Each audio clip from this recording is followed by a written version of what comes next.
from Yankee Stadium in the Bronx, the New York Yankees meet the Cleveland Indians.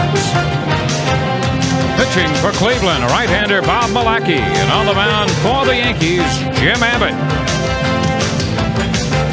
An overcast, threatening sky in the Bronx at Yankee Stadium as the Yankees and the Indians hope to continue their series.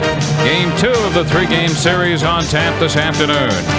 Last night, a homecoming for Washington Heights' Manny Ramirez, who connected, belting his first Major League home run. It came in the 6th inning with a man on and chased Melito Perez from the game, who gave up 6 runs, 5 earned on 9 hits in 5+ innings. And then just to cap it, Ramirez did it again, a solo shot on the 8th, this one coming off Paul Gibson to give the Indians an eventual 7-3 victory. That Cleveland win, coupled with the California victory over the Toronto Blue Jays 4-1, leaves the Yankees still 2 games back of Toronto in the American League's Eastern Division. Good afternoon, everyone, and welcome to Yankee Stadium. I'm Dwayne Statz. Nice to have you with us for the middle game of this 3-game series. Well, the Yankees and the Indians divided 4 in Cleveland last week, and the Indians continue to be a nemesis for the Yankees. They have won 6 of the 11 games now played in the season series between these two clubs. And this afternoon, another big piece of the Yankee pennant hopes will go to the mound. Jim Abbott, the Yankee left-hander who has won 9 and lost 11 overall this year, coming off a tough August when he was 1-3 with an earned run average of 5.18. The Yankees desperately need Abbott to show them the consistency that they thought they'd get when they made the deal with California. Earlier today, Tony Kubek talked with Yankee manager Buck Showalter about his pitching setup. All right, thanks, Dwayne. Buck, starting pitching or consistency in starting pitching is either going to make it or break it for the Yankees. It seems quite obvious. Today is Jim Abbott. He's been inconsistent. Why? Well, Jimmy's his command's been a little bit off at times. He's given up his share of cheap hits. Anybody that pitches on the inner half as much as Jimmy does is going to have that situation at times. But we think Jimmy's going to pitch very well in September, and we need him to. It's as much wishful thinking as confidence in him, and we just have faith in Jimmy pitching like he's capable of pitching. Have you made a firm decision that you can make public regarding Melito Perez? Well, we'll announce that probably tomorrow, Tony. We've Sterling Hitchcock and Domingo John are going to probably join our club after today's game, and we're going to make a couple of moves that affect the club, and it may have some effect on who pitches Wednesday, but I want to talk to Melito first and look at the whole situation. 2 games down to the Toronto Blue Jays doesn't seem like a whole lot, but the schedule is running out, and you've got a rough road trip coming up for 9 games and some tough teams. Are you looking ahead at all? Certainly you do a little bit, Tony. You have to. We know there's certainly a challenge here with Cleveland. Some people think we may have dodged a semi-bullet last night with Toronto losing, but we look at it as an opportunity we had to gain some ground, and there's not going to be many of those opportunities down the line because they're a very good club, and we've got to take care of our business and to continue to make some strides towards them. Buck, good luck. All right, thank you. Dwayne? All right, thank you, Tony. It will be Bob Milacki and Jim Abbott hooked up this afternoon, and we'll be back with all the action from the stadium following this.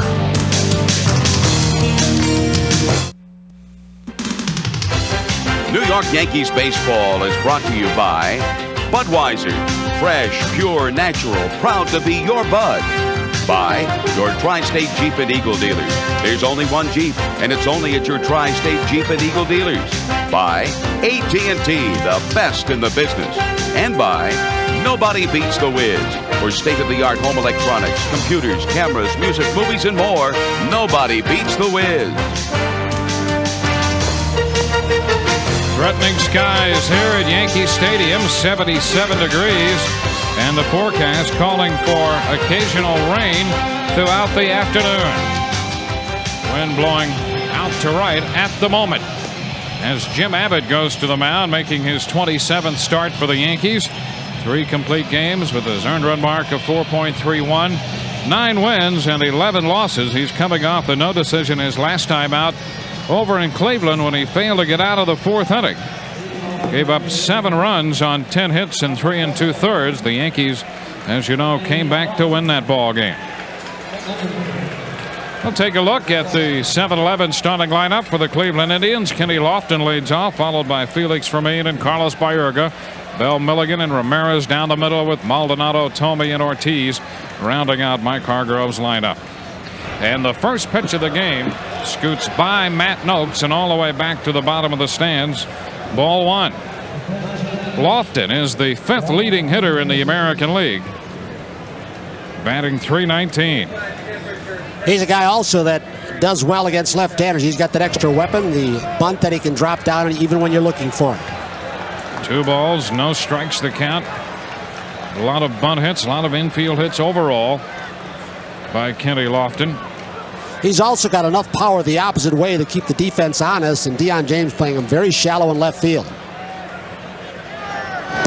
And a strike call. 2-1. Here's the defensive setup. Boggs and Mattingly tight. Pat Kelly still bothered by a hamstring strain pull, very slight in his left leg, so Gallegos at second. 3 balls, 1 strike the count. Dwayne, you mentioned Jim Abbott's 27 starts. I think early in the year he got hurt by his defense, inner defense, and there's been a realignment of the defense as the season has progressed. He throws a lot of ground ball outs. And he walks Lofton to start the ball game. He's the last guy you want to walk to put on there. He leads the league in steals. You talk about a guy who can divide your concentration. He can do just that. You mentioned Jim Abbott's 27 starts this year. You could make a case very easily that 17 of those 27 starts have been very good starts, and some have been outstanding. He has had more than several, maybe a half a dozen short outings. If he's got a problem, I think his biggest problem is just what? Everything moves in the same direction. When you've been in the league 4 years, as he has 4 years plus now, they know what his baseball is going to do. Everything moving into a right-handed hitter. He has not been able to adjust when he was in California with Marcel Atzman or Tony Cloutier to throw something that goes the other way. Here's Felix Fermin. There are some hitters that are dummies, but not many. They see a ball moving the same way all the time. Say, look, we're starting to catch on. Fermin takes this one a little down and in. It'll be interesting to see which way Baerga bats. Well, left-handed, I guess. We have seen him hit left-handed earlier. The first start of the year for Jim Abbott against the Indians, and Baerga hit left-handed. There's a strike on the inside part of the plate. 1-1. The other thing off and on that has plagued Jim Abbott, they talk about location being a primary asset of a pitcher. If he has good location, step-off move to first. He has had some inconsistency trying to locate, especially when we talk about the pitch to right-handed hitters, trying to break that over the outside part of the plate for a strike, just to vary that fastball and that cut fastball look. Well, that's what Buck Showalter alluded to in the little mini interview he did with him. He said anybody that pitches inside as much as he does, and then he left it out there. But if you read between the lines with Buck, you can read a little more into it. Lofton has drawn the walk. 1-1 the count. Broken bat down to third. Boggs to second, out there and over to first. They get the double play. And Terry Kraft, the second base umpire, made the call despite losing his footing out there on the infield grass. It was raining or misting throughout the Yankees batting practice. You might lose a little range with Gallego playing second as opposed to Pat Kelly, but you'll lose absolutely nothing on the quickness of the pivot. And Mike does something that middle infielders should do more. When a guy comes in hard, why don't you just land on him with your knees? Maybe the next time you will watch him come down. Next time the guy might not slide quite as hard if he knows you got elbows and knees flying. He doesn't seem to get tired. I mean, he just keeps going on every day, Mike Gallego, and doing a terrific job. Here's Carlos Baerga hitting left-handed against Abbott, and he takes a strike. Carlos at .319. Again, imposing numbers this year across the board for him. 20 home run year, better than 100 runs batted in. And that .319 is over 100 points lower than it is against Yankee pitching this year. He's just knocked the heck out of him, including Bell, the next guy. 1 ball, 1 strike.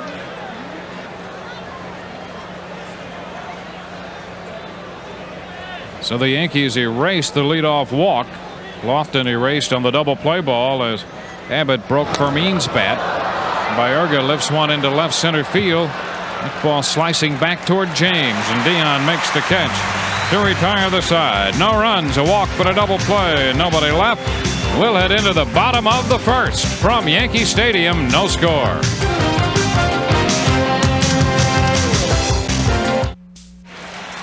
Yankee Chef's Hat Day featured in Yankee colors.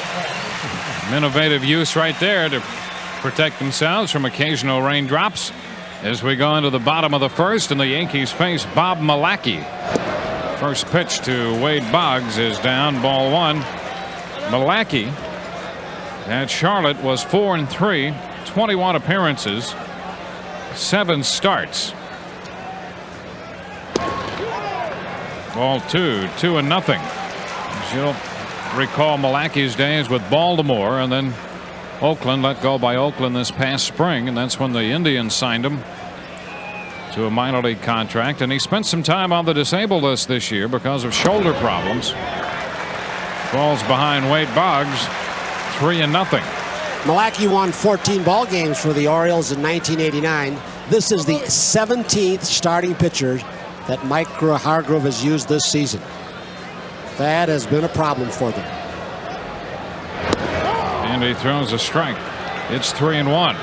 When he was effective with the Orioles, we saw a very good changeup from this guy. Changeup, slow curve, he'll sink the ball a little bit. I would guess early on he's showing it to Wade Boggs, even though he's gotten behind. A few more fastballs to, everybody knows the report is a lot of changeups. Boggs lifts this one into left, and Albert Bell is there to make the catch for the out. So Boggs is the first Yankee out in the first. He'll be followed by Dion James as we check the 7-11 lineup. Don Mattingly hitting third, Danny Tartable clean up, Paul O'Neill, and then Bernie Williams with Matt Noakes hitting seventh, Mike Gallego at second, and Randy Velarde, the Yankee shortstop, today in the ninth spot.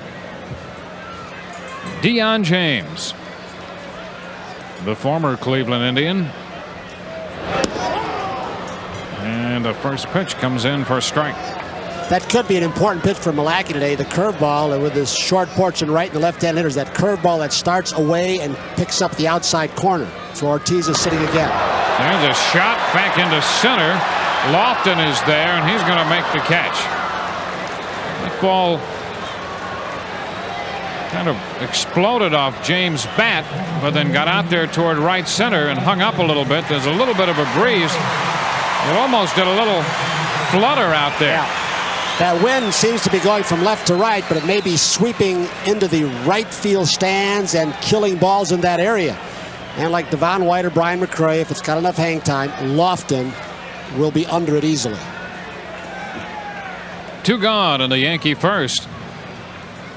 Under darkening skies at the stadium.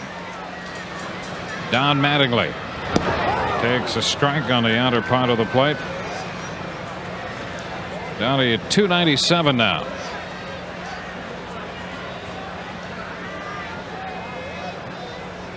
No score in the first, and Mattingly out in front there. Got just a little piece of that one. Still in that streak.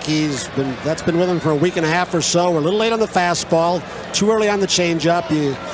Rick Down has tried to keep him from drifting ahead and lunging and trying to keep his hands back. Wade Boggs is there. He thinks it's the kinds of pitching they've been seeing. Hard throws from the White Sox, but a lot of changeup and forkball guys, and you're always in between, and it's hard to adjust. And off the plate from Malacky, a ball and 2 strikes. To be able to keep those hands back and wait, as Don did for that, month and a half, near 2-month streak where he's hitting everything in sight. And a bouncer to the right side by Urga with the flip to Milligan at first, and the Yankees are out 1-2-3 in their first. So we've completed an inning this afternoon at Yankee Stadium. Indians nothing and the Yankees nothing.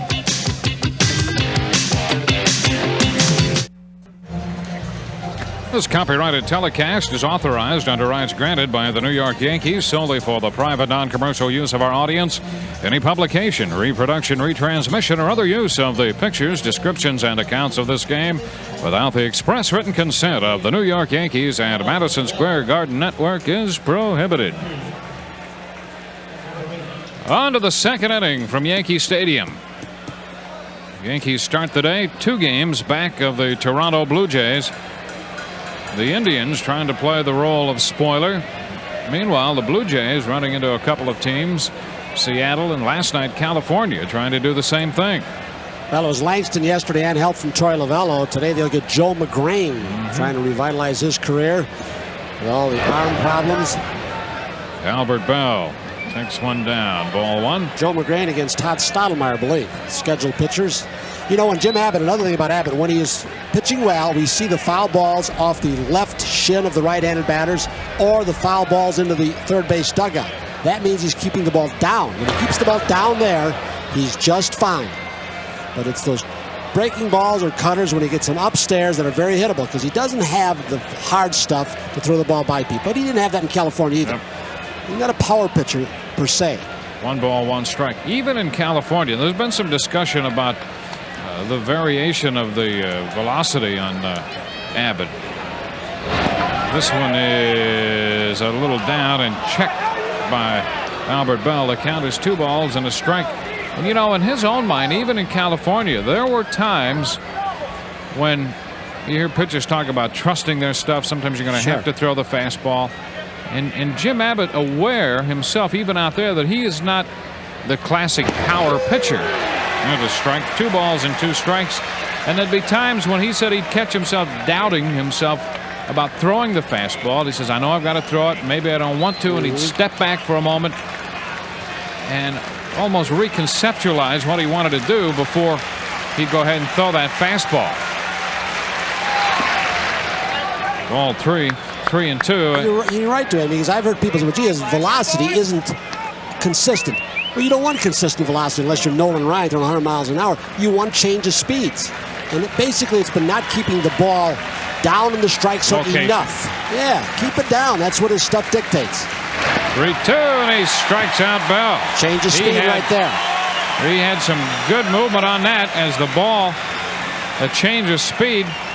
The ball fooled Albert Bell. Let's see which way this pitch moves if we can. I don't know if that's a slow curve or if that's the changeup that Tony Cloninger is working that he does not yet have confidence in. Great off speed, well over the top, good location. Good sign. You get a ground ball double play in the first, the chop ball to Boggs, and now you get Bell with that pitch. Here's Milligan shooting one down the right side, and that's going to be out of play. Milligan, the veteran first baseman, outfielder, is DH some. Good eye. He'll take bases on balls. Good professional hitter. Yeah, try a guy they're looking for to try and protect Albert Bell.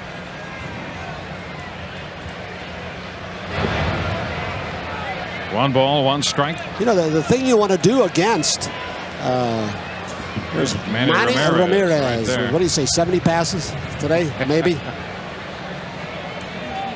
But at one time, a left-handed pitcher against this ball club, the Indians, because of their speed of Kirby and Lofton.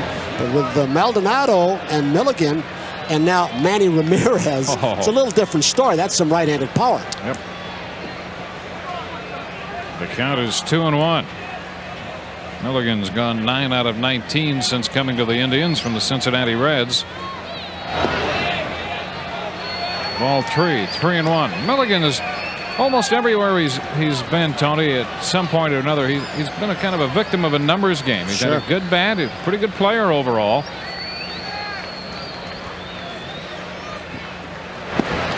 And ball 4, down a little bit. Remember before they got Brady Anderson, Frank Robinson was managing the Orioles. Milligan did some leadoff hitting, not because he's a prototypical leadoff hitter, but because he takes so many walks. Yep. That's going to bring up Manny Ramirez, who had such a big night last night in his homecoming. 2 home runs. He had one off Perez, another one off Paul Gibson. Doubled up before all of that. And the pitch is down and in, ball 1. AT&T, the best in the business, salutes Manny Ramirez, the best in the game. 3 for 4 last night. First 2 major league home runs out of George Washington High School, Washington Heights. AT&T salutes Manny Ramirez. Just about minutes away from the stadium. And he takes this one down. 2 balls, no strikes, and out to the mound goes Matt Noakes to talk with Jim Abbott. I know he's going to be a good player, and not for the obvious reasons. Everybody, from the time the Indians signed him, they said they knew he could hit. Talked with him about his game, and the first thing he started talking about was how much Donnell Nixon and the minor leagues had helped him with his outfield play and his base running. So he's concentrating on the things to make himself a better rounded player. That's always a good sign.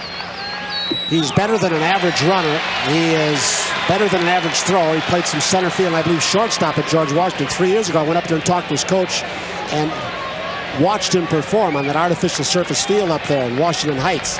And he knocked your eyes out then also. I think he was 17 or 18 then. 2-1 the count. Abbott comes back with a strike to square the count. Already people are asking Jose Morales, his hitting instructor, who's he remind you of? Who's your, and you say Clemente.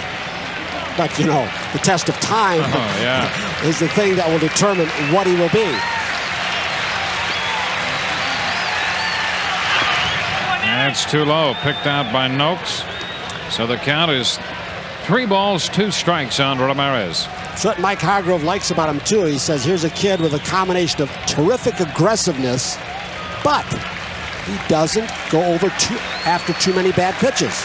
And of course, Mike Hargrove was a guy that walked a lot, 100 times plus, 4 times in the big leagues. The 3-2 is fouled up the right side. That's going to be out of play. And Ramirez had great numbers at both AA and AAA. Spent most of the year at AA before moving up. 31 home runs before he came up, and he got 2 yesterday. Yep. And one thing Hargrove said also, and Jose Morales said, you haven't seen yet his power of the opposite field. I think he's got more power to right center than he does to left. And both his home runs went to left, as did his double yesterday. The 3-2 and a fly ball back into center. Bernie Williams to his right will make the catch for the out. And Milligan retreats to first. So Ramirez retired his first time up in this game, the second out in the second inning. Short, quick, and strong through the hitting area. This ball might have been a little bit on the end of the bat with the runner going. He's going to make contact. The high front leg kick, not uncommon among Hispanic ball players. Watch Danny Tartabull when he comes up. Ruben Sierra, on and on. Compact, but very strong to the hitting area. There's Candy Maldonado. And he takes it too low. Maldonado, 231 overall. He'd had some pretty good numbers against Abbott from his previous time in the American League. A .438 average against the Yankee starter today. 2 balls, no strikes. Including a home run in the 7 of 16 against Jim Abbott. And he's back with his hitting guru, Jose Morales. Isn't it something how one guy has so much confidence in the teaching ability, and there's just a rapport there. Morales, no language barrier at all. Not, you know, both Morales and Maldonado obviously speak excellent English, but there's a feeling. It's almost like the cultures think alike. San Francisco, he had good years. First time with Cleveland, good years with Morales here. There's a foul ball out of play, and the count goes to 2-2. You know, Joe Carter was the same way by Bobby Bonds. And one of his reasons, Bonds helped him call the pitches. Yeah. Did you see that? It was a great shot. One of Morales, he was telling whomever it is to his left. There he is. The head flew and the bat was back here. The shoulder left too early to drag the bat. You think you'd tell Candy that when he gets back to the bench? Absolutely. He didn't need videotape to see that, did he? And it was not a good stay for Maldonado in Chicago with the Cubs. Didn't play much. The 2-2. And he's out on strikes. Abbott picking up 2 strikeouts in the inning. Quick movement down and in to get Maldonado. No runs, a walk, and a man left, and we're headed into the bottom of inning 2. No score.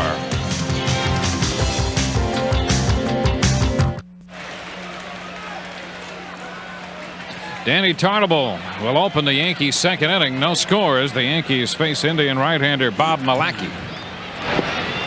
And the pitch runs low and away. Ball 1. Never a good sign when both your third and fourth place hitters cool down a little bit.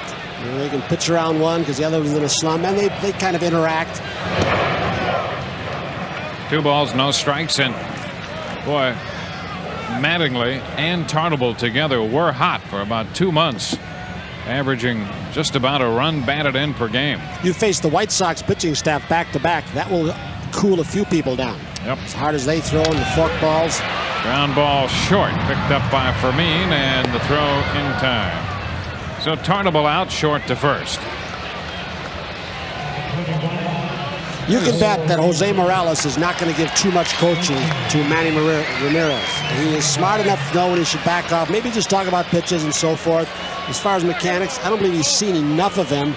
And Jose is smart enough to know that. He's talking about that cutter coming in right there, in on my fist. Now Paul O'Neill. He's out in front. Strike one. We've seen the change of speed a couple of times here from Milwaukee. Something that the American League has found out, even though Paul's been able to maintain a 300-plus batting average, I think the change of speeds and cutting down his swing has cut down his home run and RBI production. Adjustment to the new league. This one a little wide, and the count stands at 1 ball, 1 strike. Just a few umbrellas popping up here. We've had rain off and on, light rainfall. O'Neill takes a strike. 1 and 2. Yankees did take batting practice. The field was not covered prior to the game as the Yankees hit through periods of light rain. This one is fouled out of play. That pitch came running in on him. Soft away early and then hard in, huh? If you can execute it, you can probably go into the Hall of Fame. But if you let that fastball drift out over the plate, this stayed on the inner edge, you get big trouble then. This one off the plate a little bit close, and the count stands at 2 and 2. Hey, this Cleveland team is lucky to have a veteran catcher like Ortiz. Alomar, you want to prevent injuries. He's so good and young. When you get Ortiz, who's been successful defensively, knows how to set up hitters, throws well. Count is 3 and 2 on O'Neill. There's Junior Ortiz doing the catching this afternoon. Alomar back and healthy and playing extremely well. Another change. And the 3-2 had him out in front. Bounced it foul. It was an interesting shot because I don't know which one of our cameras got that, but you could see Ortiz's fingers from the side. There it is right there. Now, I don't know if he goes so you see those fingers wiggling. If you have time enough to relay it from a coaching box or from the bench, you can call a sign. Call a pitch. And a chop to short, charged by Fermin. He comes up with it with a lot of time and makes the play. Fermin on the chopper, charging that ball. He turned out to make the play easily. 2 gone here in the second inning. There's the camera shot. It is our surveillance camera. Yeah, just left field, a little bit toward left center. The one you have the CIA operative working.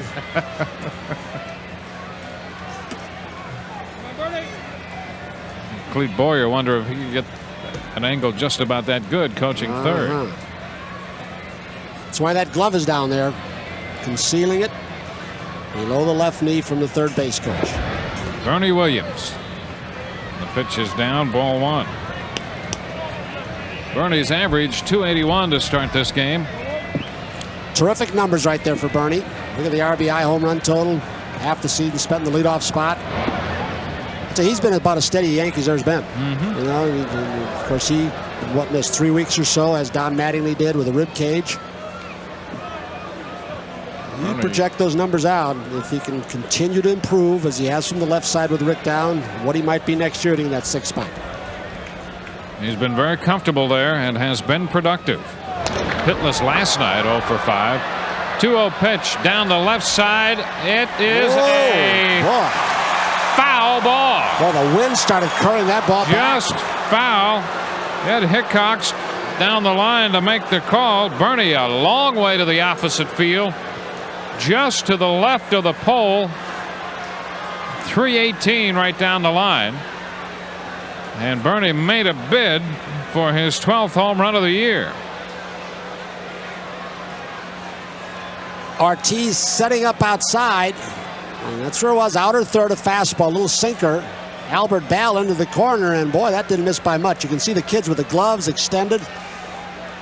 Maybe a foot, couple feet. The 2-1. Ooh. A great change. 2 balls, 2 strikes. And that was the bread and butter for Milwaukee when he was healthy and pitching well at Baltimore. And you see that kind of changeup. Some of the guys who throw forkballs, not unusual for them to come up with the short shoulders. Principle of deceleration. Not much weight behind the throw like you do with a fastball or even a slider. This one up and in, so the count is full. And speaking of that, we talked about Perez in the open. That's something that wouldn't surprise me at all if he's not having some shoulder problems himself. Might. Although he doesn't admit to it. Nope, he really doesn't say much about it. Not any pain. He says he might still have stiffness at times. More difficulty warming up, but there is something perhaps wrong there. And that's why, Buck's fortunate. I don't know what he's going to do. It almost sounds as though he's going to take him out of the rotation. But he's a kid that has never complained, has wanted the ball and wanted to take the baseball and pitch. There's ball 4 inside, and you have to give him that in his defense. I know it's been very frustrating for Buck and for Perez himself and Yankee fans because he just has not been nearly as effective as he was last year when he was unbelievable. And that's why you have to think that at some point he had a little shoulder problem earlier and favored that shoulder, couldn't get on top of the forkball, and things flattened out on him a little bit. He might have a mild case of DH burnout too. All those complete games last year, the inning build-up. Yep. If you get 34 5 starts in this league, it's like 37 starts in the National League. Matt Noakes goes after the first one and hits a towering fly ball to right. Maldonado back in front of the wall, and he makes the catch to retire the side. Noakes jumping on the first pitch. For the Yankees in the second, no runs, a walk, and a man left through 2, no score.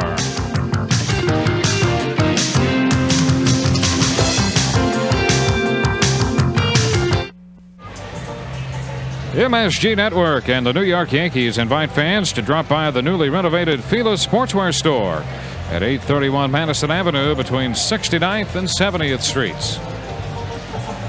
With Tony Kubek, Dwayne Stats from Yankee Stadium. Al Trotwood will be along a bit later. Indians and the Yankees scoreless this afternoon after Cleveland won the first game of the series last night 7-3. So the Yankees just 1-3 on this homestand before they wrap it up tomorrow and then hit the road for a very important 9-game road trip, and it figures to be tough with stops in Texas, Kansas City, and finally Milwaukee. Here's Jim Thome. Thome, the third baseman, another good-looking young Cleveland hitter, and he takes the pitch outside. Thome hitting an even 300. He has a couple of home runs, 9 runs batted in after some very impressive numbers at the AAA level. Good enough to make him the International League's MVP. You look at the schedule dwindling down in this Yankee ball club 2 games back, and even players now start looking at pitching matchups. You say, well, how important is today and tomorrow? You say, I think they're very important to win both games because you expect Stottlemyre to beat McGrain, California Angels today, and then Henkin will be going for his 17th win tomorrow against Leftwich, a rookie. You say, wow. And even if you win these 2, if it happens like you think it's going to, you say, well, California's going to lose those 2 to Toronto, and then it's only 25 games left. We're heading for 9 games on the road against Texas, especially. It's tough. 2 balls, 2 strikes, and after the Blue Jays finish with California Sunday, they'll go home. Oh, yeah. And they'll take on Oakland and California up in Toronto. 2 balls, 2 strikes the count. Well, Lupinella sure helped his old team. Yep. Beat him 3 in a row. All 3. Full count. Abbott with a couple strikeouts and 2 bases on balls through the front 2. Working here in the third, a full count to Thome.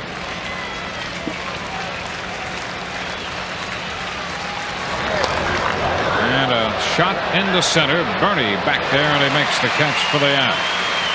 1 gone. So Thome is retired. The Indians, not only are we seeing some good talent at the major league level, but all through their system, not only at the AAA level. So far, 5 of their 6 farm clubs, and I think all 6 of them are going to qualify for playoff action. Of course, Mike Hargrove and John Hart some of the people have been brought up to the major league level that they want to look at. But you're right, and I asked, do you have some arms? He said, we have three or four arms, which is what they're looking for to put in the starting rotation. That's a strike to Junior Ortiz. He tried to check as that pitch went biting down and in. A strike to count.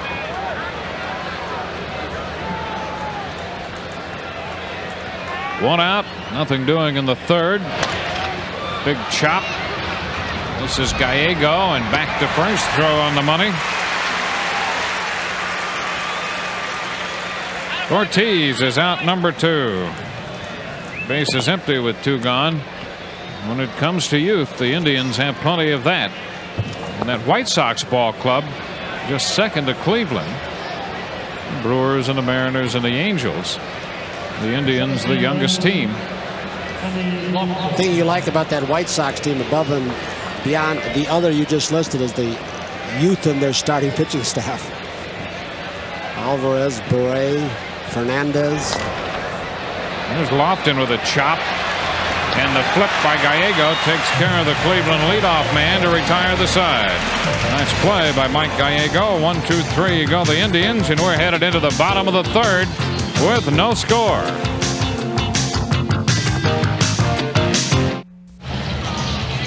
New York Yankees baseball is brought to you in part by Gillette Sensor and the new Gillette Series. Gillette, the best a man can get. No score. The Yankees and the Indians playing under overcast skies in the Bronx. Middle game of the series. The Yankees trying to pull even in the season series with the Indians, and more importantly, keep the pressure on the Toronto Blue Jays. Gallego takes this pitch, and it's a little low and outside for a ball. Mike hitting over 300 now. 301 on the year. He was in there last night at second base, leading off when 1 out of 4.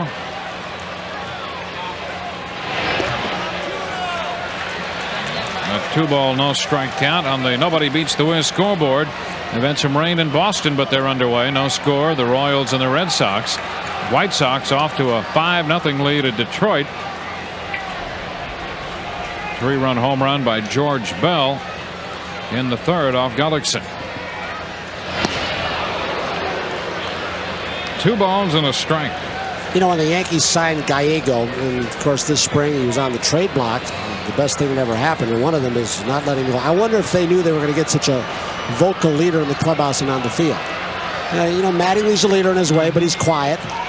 But Gallego, you see so many of the players go to him, or he will go to them if they are struggling. And of course, he brings that from the World's Championship heritage with the Oakland Athletics. That doesn't hurt either. Well, he has that championship experience. And it's a lot different now that he has more or less been an everyday player. That works out a lot easier for him. Last year, he admits he was lost with all the injuries. He draws the walk from Bob Malacky. This one opens the Yankee third. Yeah, it was difficult for him to make peace with himself after last year with all the injuries and really find his role on this ball club. But now that he's been in there more or less every day, he knows what his spot is on this club and has responded very well. Here's Randy Velarde, who's playing shortstop today with Gallego at second. Pat Kelly out with that hamstring strain. Guy whose bat they'd like to get on track. Looks like Randy has spread his feet apart a little bit more, get a little better balance, and sometimes spreading your feet apart will shorten your swing a little bit, shorten your stride, where you can get to the ball quicker. He's been hitting a lot of balls late behind him. 1 ball, no strikes. For a guy like Randy, who learned so well last year, Frank helping him, Frank Howard hit the ball the other way, and all of a sudden he's hitting it too late. And the strike, and the count is 1-1. Malacky here in his third inning. His last start was on the 19th of August down against Richmond, and then he had made 4 or 5 relief appearances since then. Originally, the Indians were setting up to throw 3 left-handers at the Yankees, but they got involved in that 22-inning game, and that changed their pitching. There's what a play by Ortiz on the bunt by Velarde. Ortiz turns in an outstanding play. Starting from the squatting position, made the catch on that short little popper off the bunt attempt by Velarde. Usually the first move for a catcher is to go straight out in case it's fair, and he recovers and then bends back to the left and makes a great play, and then has the composure to pop up looking to double Gallego off first base. Watch him pop up and look toward first base. He's going to roll and come up and look down there to see if he went off too far first. I hang a star on that one. That's a beauty. What a play by the Cleveland catcher. 1 out, 1 on. And the top of the batting order, Wade Boggs, lifts one foul out of play. You know, when a team has been struggling like the Yankees, you know, this is the ideal kind of pitcher, Malachi with off speed, is that you would like to start runners. Not necessarily to steal. That's an added plus. But because of the lack of speed, Buck doesn't have the maneuverability to even hit and run quite as much. But here'd be a guy you'd want to do it with. It's Malachi. Even one strike. Boggs doesn't miss pitches. Let him go. And a liner into right, going to fall for a base hit in front of Maldonado. Gallego stops at second. The Yankees pick up their first hit. Have 2 men on with 1 out in the third, and Deion James bat due. It's an outfield you want to be very careful with taking the extra bait. Wayne Kirby not playing it. He leads the league in assists. Lofton and Bell and center and left to right there. And they don't lose a whole lot with Candy Maldonado's arm. He's got a good throwing arm in right field also. The Yankees a tough team to go first and third. Tough for Cleveland to score guys off second base. Tougher against this Cleveland outfield.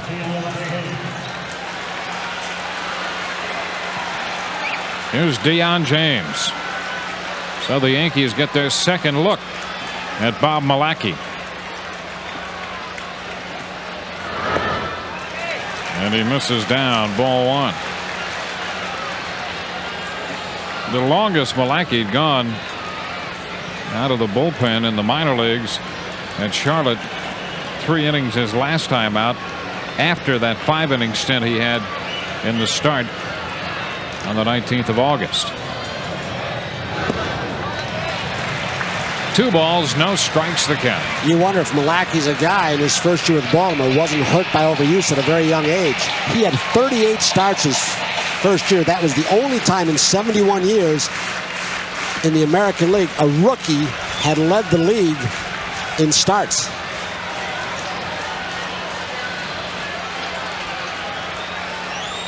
The 2-0 pitch. Bounce foul up the right side. So the count, 2 balls and a strike.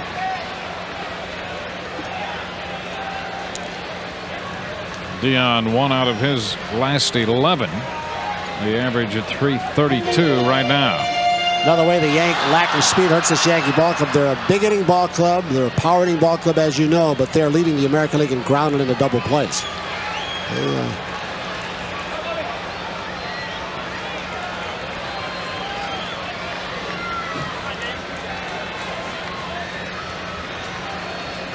No score. The Yankees with 2 base runners.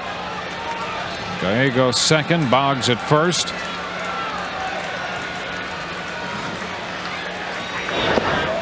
Ball 3. 3-1 the count. Malachi, a guy that can't just rear back and say, here my fastball is hit it. He has got to be fairly fine. Well, it was a late night, boys. We know that.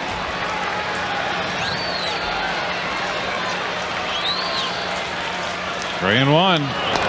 Ground ball. That's going to sneak through into center, base hit. Here comes Gallego in to score. The play's at third. Safe there. The ball skips by Thome. Now Boggs is going to try to score, and he is safe. The ball gets by Ortiz. Goes into the dugout. And James, who's at third, will be awarded the plate.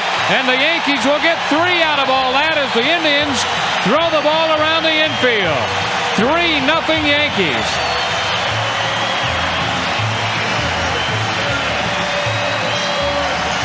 It's interesting because Malachi had a chance to help himself out. I don't know if the ball went right through his legs. Then Lofton threw to the wrong base.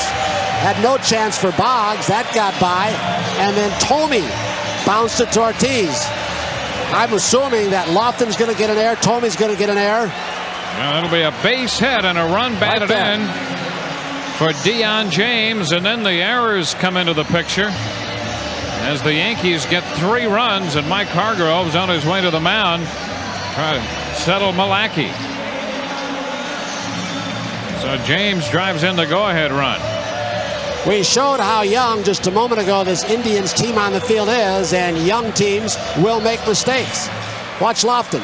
He elects to go to third. No cutoff man because Fermin was trying to get the ground ball up the middle. So there's nobody to cut it off. So Lofton has it get by for the first error on him. Tomey throws it by on a bounce. Ortiz, error 2. Wow, how about all that? So the Yankees get 3 runs. Yes. A base hit and 2 errors, and Don Mattingly takes a strike. That blazing speed just intimidated this young Cleveland defense. That's it. That must have been it. It started out as a base hit for James, and he circled the bases. Mattingly lifts one foul down the left side. 2 strikes the count. Gallegos scored on the legitimate run batted in. Boggs wound up scoring. James followed him home. Wade Boggs has got all kinds of little things wrong. The lower back bothers him on occasion. We've seen where the thumb does. That's the time of the year when he's getting some aches in those legs. Mattingly shoots this one foul. Can't forget this inning being led off by Mike Gallegos' walk. How often does that set an inning up?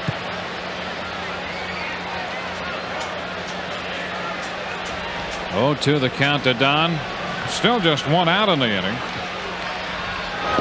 And that came on the great play by Ortiz on the bunt attempt by Velarde. A ball, 2 strikes.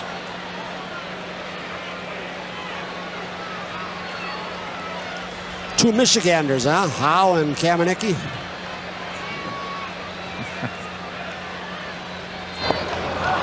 Mattingly out on strikes. That at bat, it looked almost like Don was going to said, I'm going to just swing as hard as I can, anything near the plate. Did you notice that? He's been frustrated by a slump, and almost every cut he had, he hooked that one way foul.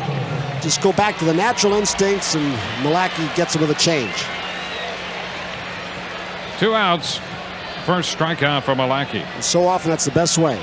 Just get all the garbage out of your head, see the ball, and try and mash it. Danny Tarnable takes the ball. Tarnable grounded to short his first time. So the Yankees have 3 runs, 2 hits. The Indians with 2 errors. There's a popper on the right side. They lead the league in errors committed by Urga. Had to drift on that one, but he makes the catch to retire the side. The Yankees come up with 3 runs, couple hits, 2 errors. Nobody left. We're through 3. Al Trotwick will be along with the score. 3-0 Yankees.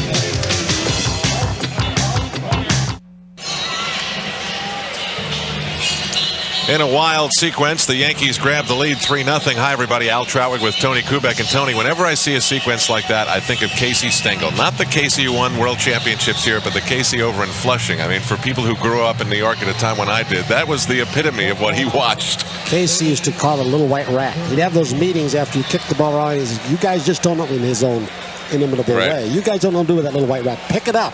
Pick it up. Well, they picked it up, but they couldn't throw it right. It was scooting all over the field. Starting things off for the Cleveland Indians is Felix Fermin. Hit into a double play his first time up, and here's another ground ball, backhanded by Gallego. He's had a busy game and a slick fielding game at second.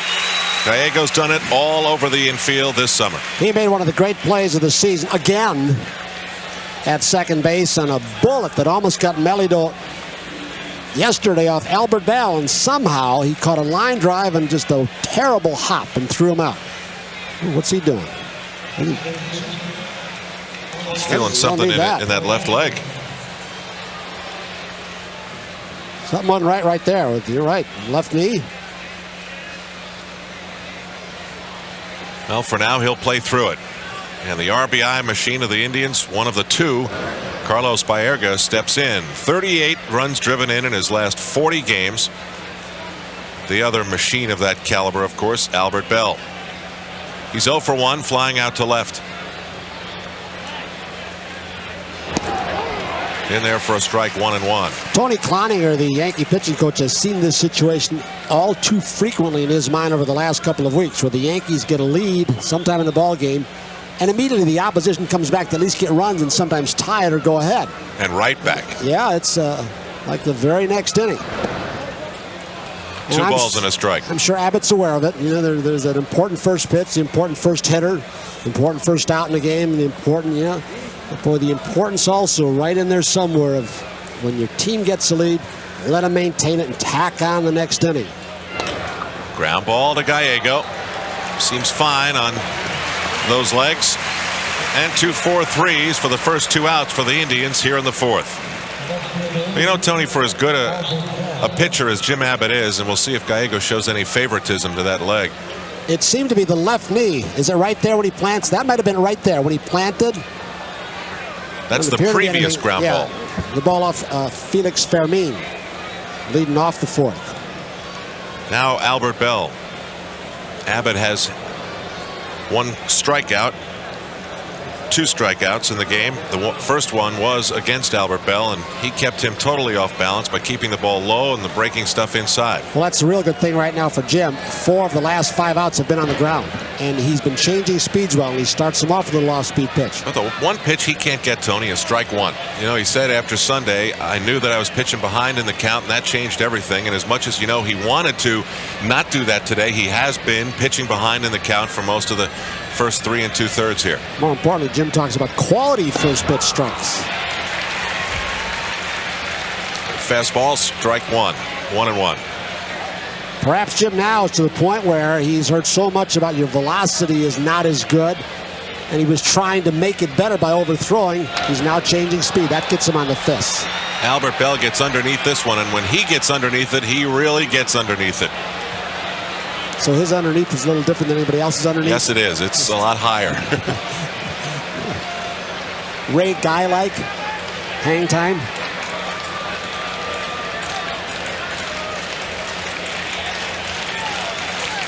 I think his are higher than Ray Guy's punts. The 1-2 pitch to Bell.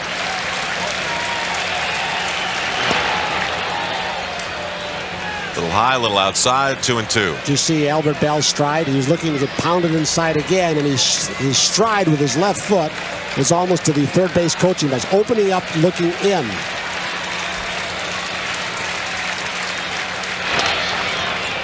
Swung hard, but it's in the glove of Wade Boggs, and the Indians go down 1-2-3. 5 consecutive outs on the ground for Jim Abbott. Yankees up 3-0, trying to add to it when we come back in the Bronx.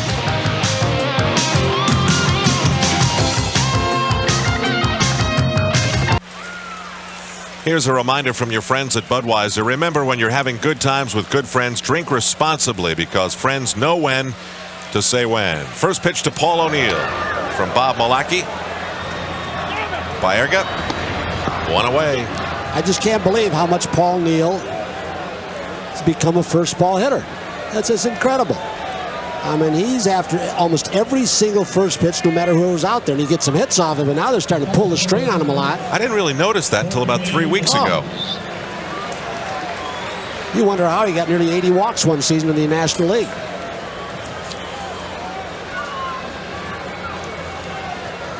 So as Paul O'Neill deals with that ground out, Bernie Williams steps to the plate. Bernie shows bunt. Pulls it back, ball 1. Bernie just missed a home run in his first at bat. And you'd have to consider that a pretty good at bat, because he wound up getting a walk out of it. It just missed being a home run down the left field line. What did you decide? It was 2 feet? Yeah, maybe 22 or 23 inches. He cracks that one over second base. 1 out single for Bernie Williams, living the good life in the 6th spot. I'll tell you, I think the Yankees got themselves a 300 hitter for next year hitting out of this slot. And the guy's going to drive in 80 to 100 runs. And he's got a terrific body. He's not going to get hurt much. Who cares if he doesn't steal a base? But this is a spot right here with Noakes up. I mean, if you can pick a changeup, maybe Bernie ought to get a little brazen. Take off. Get in scoring position. 3 runs ahead. get Bob Milacki starting to think about something else aside from the hitter. The Yankees don't have the ability to do that. Speaking of first pitch hitters, Matt Noakes took the first pitch from Milacki and hit what looked like it was going to be a home run, and it wound up just short of the fence and right in the glove of Candy Maldonado. This swinging strike one, 0-1. It's Carlos Baerga at second base off that last pitch. He does a lot of moving around as the ball is in flight. And that last changeup, he took 2 steps to his left, expecting Matt to pull it. He stands still. Generally, it's a fastball. Runner going. He does get brazen. The throw from Ortiz is in time, but Safe. The ball gets away, and Bernie is in. Fermin, I think, got the ball kicked out of his glove. Perhaps got kicked on the wrist by Bernie on the slide. That throw was there, though, Tony. Oh, yeah.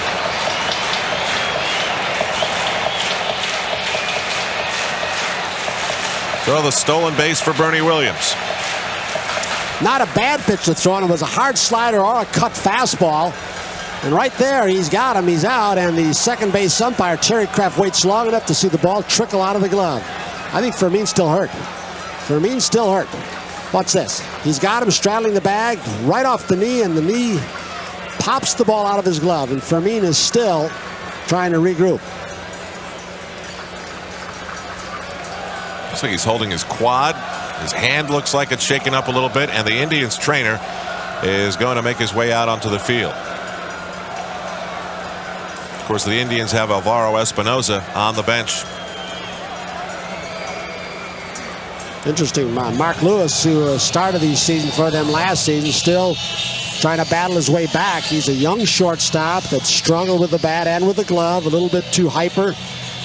But they've got him in reserve in the minor leagues, but he's there in the playoffs.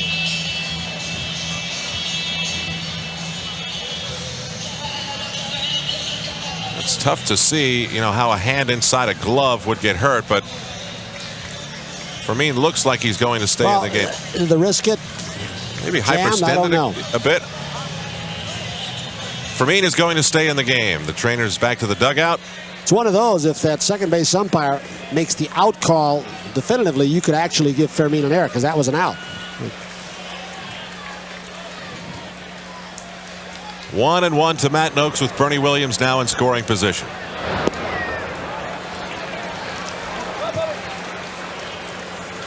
Yankees up 3-0 on the wild sequence. An RBI single by Deion James with 2 on, and then 2 throwing errors, or 2 errors, and then the 3 runs all came in, including Deion, who started it with the hit. Matt Noakes swinging at that low delivery by Milacki, 2-2. Milacki has really a great delivery on this changeup. It almost has a palm ball look. I don't know if he chokes it back. It does not look like it's the circle change. Well, it just dies right in the hitting area.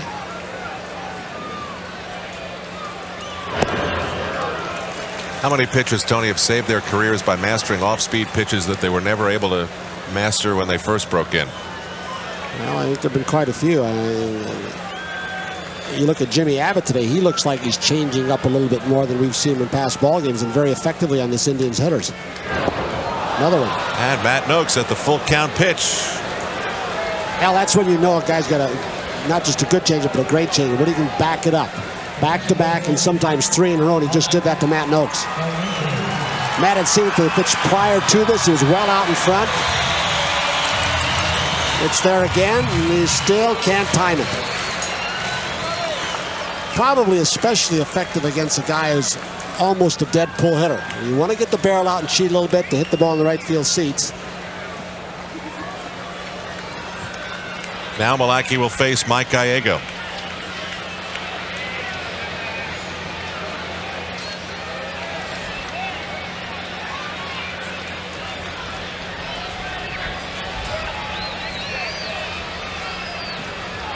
Bernie measuring his lead. Milacki stepped off, now back on. Bernie also checking with Clete Boyer, asking him, which infielder are you going to take? I'll take one, you watch the other. On the outside corner.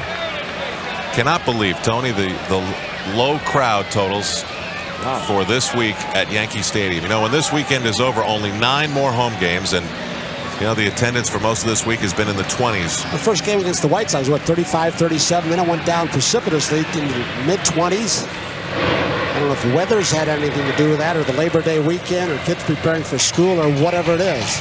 Tennis. I don't think. But you're right. This is not good.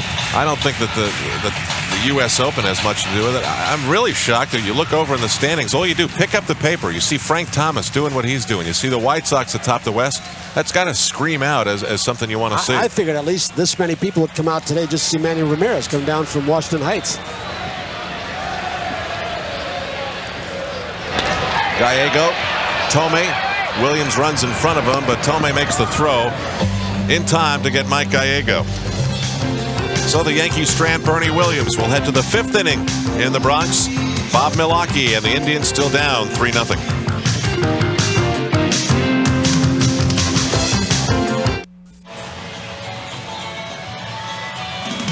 New York Yankee baseball, brought to you in part by the latest breakthrough in Shell gasoline technology.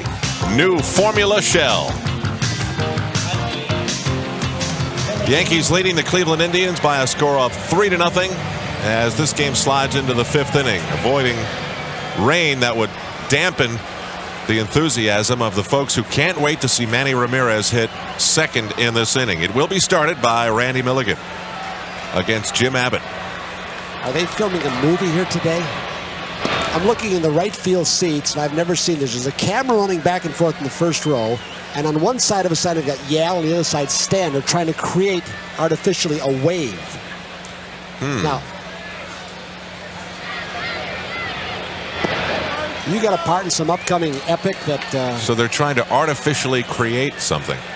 Yes. How pensive you are. With your Rodin pose.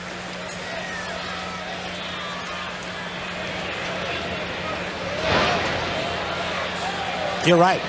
Jimmy Abbott's changing speed well. Hope it's not the same people who brought us the exploding trucks, Tony. They're tired. They were running back and forth in the first row. They got to take a breather before they can do it again. Jimmy Abbott behind another hitter, as you said, Al. Yeah, 3 balls and no strikes to the leadoff man, Milligan. And he lost him. So Jim Abbott starts off the 5th inning by walking the leadoff man. He retired 7 in a row. 5 of those on ground ball outs, 1 on a strikeout before the streak was broken. And now Manny Ramirez on the back page of at least one of the tabloids this morning. How about the front page of the New York Times? That's where the story on Manny started today. That's really big time. And what's interesting is that not much of a reaction from the crowd.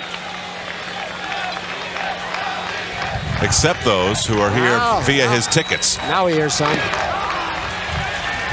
What a day to do it on, too. A special tribute to the Hispanic ball players. Here's the view from Yankee Stadium, Washington Heights off there where those buildings rise up. George Washington High School, part of that community. George Washington Bridge just off above the Heights. Big swing, 0-2. The former high school of Jacob Javits and Henry Kissinger. Of course, that neighborhood now is almost totally Dominican. Bob Herzl's father, terrific baseball writer. They've got some dedicated teachers, and they've got an artificial surface field that Manny worked on his high school baseball skills over there. Frank Slocum, he went to that school with Henry Kissinger, used to be the commissioner's aide. Now works long and hard for Bat. The 0-2 pitch, 1 ball and 2 strikes. That's the baseball veterans. Baseball assistance team. Yeah, Frank's probably sitting up at Connecticut. Frank Slocum, he was the aide to Fort Frick when he was commissioner. Took care of a lot of the detail work. In fact, he might have been the commissioner. He did more work than the commissioner at that time. Line shot right to the belly of Velarde. Gallego, Mattingly in time. How hard was that ball hit? Did you see Milligan? Milligan got about 4 or 5 strides off the bag, and he just got out of the way. That's how hard Ramirez hit that ball. How in the world did Velarde come up with it? Oh, we saw him hit some pitches up yesterday. Look at Milligan. He's out of the picture 5 strides from Matting. Frozen. Wasn't even running. Watch Randy. He's absolutely not even in the area. Oh. That's what you call abandoned ship. I'll tell you who the ball jumps off this kid's bat like. Joe Pepitone as a kid here in the stadium. Absolutely jumps. Now Abbott to face Maldonado. Candy's really one of the leaders in giving Manny Ramirez a hard time. How about Ramirez saying before, Tony, I guess his minor league salary was about $2,000 a month, and now coming up to be on the major league roster, he's going to get about $20,000. I said, so you're going to do something for people in your family? He said, no. Going to buy a big bodega in Washington Heights. Now watch Milligan after this ball is hit. He thought the ball was going to be caught on a fly, but it was hit like a tracer bullet. He had no choice but just hang around the first base bag.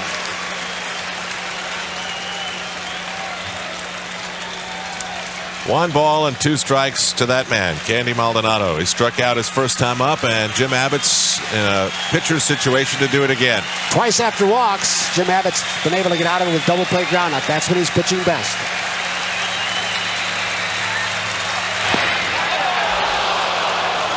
Fans called it strike 3, but it is 2-2.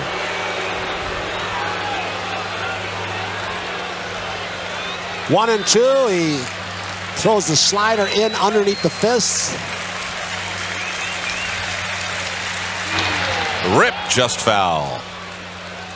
Sometimes that's the only way you can hit Jim Abbott hard. That ball keeps fouling the right-handers. To hit it hard, you've got to be so far out in front, you've got to pull it foul. Otherwise, you saw yourself off and break your back.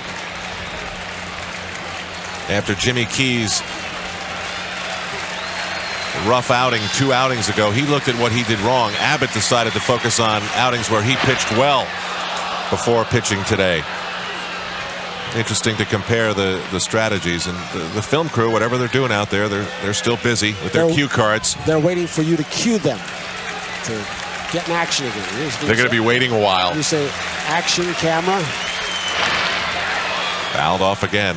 That's your typical Jim Abbott foul off. You know, one of the reasons I think Jim Abbott's changeup is so important and so effective is because right-handed hitters, because of the cutter inside, he's so dominant inside at times, they've got to start their bat early to get at that pitch. When you start your bat early, you're very vulnerable to a changeup, an off-speed pitch. He's changed speeds well today. High in the air, but right at Deion James. And Abbott pitches out of it. Walk the leadoff man, but no one comes around. Randy Milligan watching his teammate Manny Ramirez hitting a ball so hard it looked for a moment like a line drive. No, should I run up? I'll just get out of the way. Bottom of the 5th coming up.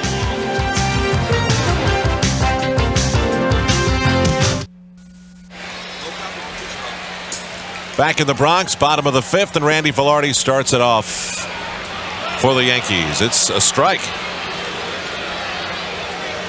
Al Troutwig with Tony Kubek here. Dwayne Statz will be back when the 6th begins. Randy's 0 for 1 on a starred play on your scorecard by Junior Ortiz, the Indians catcher. Man at first, Randy bunted it. It was a soft little bunt up in the air, and Ortiz left his feet and made the grab just outside the batter's box.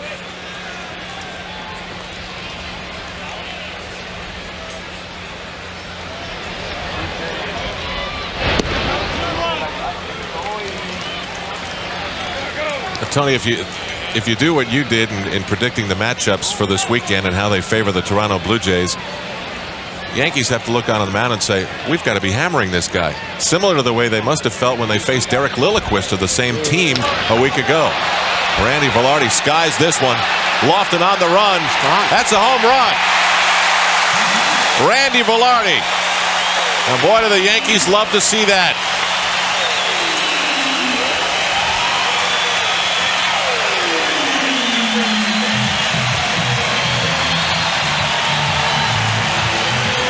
Number 6 for Randy Velarde, and it is 4-0. How many days has Rick Downs had Randy over the last week out early, trying to get him back on the beam, not be late? He got the pitch count in his favor. That's one of the important things. 2 balls and a strike, and Malachi had to come to him right down the middle of the plate with a sinker ball or a fastball. Randy stays back. Randy's getting ready to go home to Texas.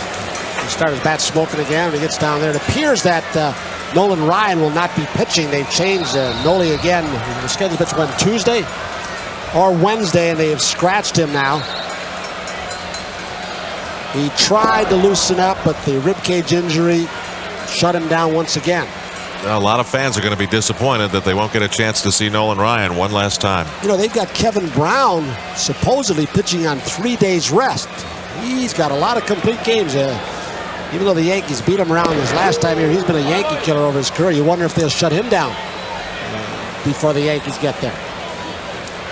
Randy Velarde's first home run since the 31st of July. That was his return from the long visit to the disabled list with the cracked pelvis. So it's been a long drought. 1-2 to Boggs. Just missing 2-2. And Randy's role in today's game, I think he was inserted in there primarily for defensive reasons because of Jim Abbott, a ground ball pitcher, getting a little bit more range at shortstop. Gallego having to move to second because of Pat, and he tacks on a run for Jim Abbott.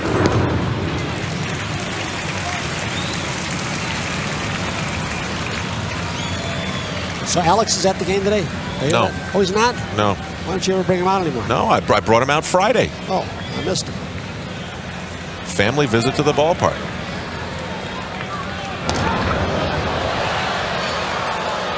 Was it as expensive to bring Alex as people say it is to come to the stadium or the ball game? I racked up a pretty good tab. A few trips to the souvenir stand. But you didn't pay for tickets. Yeah, well, those tickets that I had were paid for. Yes, they were. And the chauffeured limousine down? By me. Wow. What a class act. Foul back. Yogurt in a helmet. About 5 hot dogs. Alex said, what did you have?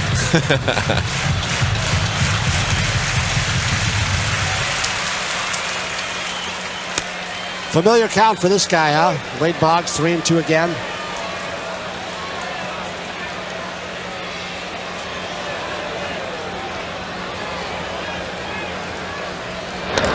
Wade Boggs sends this one out to Candy Maldonado, and on the track. Oh, a rare display of power from Wade Boggs. He's 143 hits on the season, and 25 of them only have gone for extra bases. But of course, that one in the 10th inning to beat Detroit here, a home run, is most memorable. 3 balls, 2 strike changeup, a little bit upstairs. Something that you can't look for, but because Milwaukee really cannot throw the ball by you, Wade turns the top end over, hit it hard, but didn't get up off the ground enough. Wade has certainly set the tone of that leadoff spot since the All-Star break. Now Deion James. He hit the ball hard back in the first inning, second man to face Milwaukee at that point, and Kenny Lofton grabbed it for the out. He singled in the third, and then the 2 errors that turned into a round trip around the bases. Not an inside the park home run, but that was the look that it had when all 3 Yankee runs scored on the play. Well, Milwaukee hurt himself a couple of ways in that inning. First of all, he walked the leadoff hitter, Gallego. He had a ground ball hit back at him, went right through his legs. It was hit sharply. And then the defense started throwing the ball all over the place. The Yankees took advantage of it.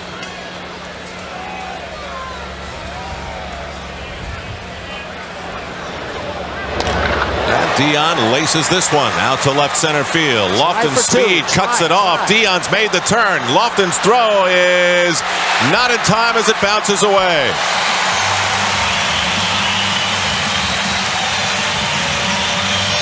Well, few can get to a ball hit in that spot better than Kenny Lofton.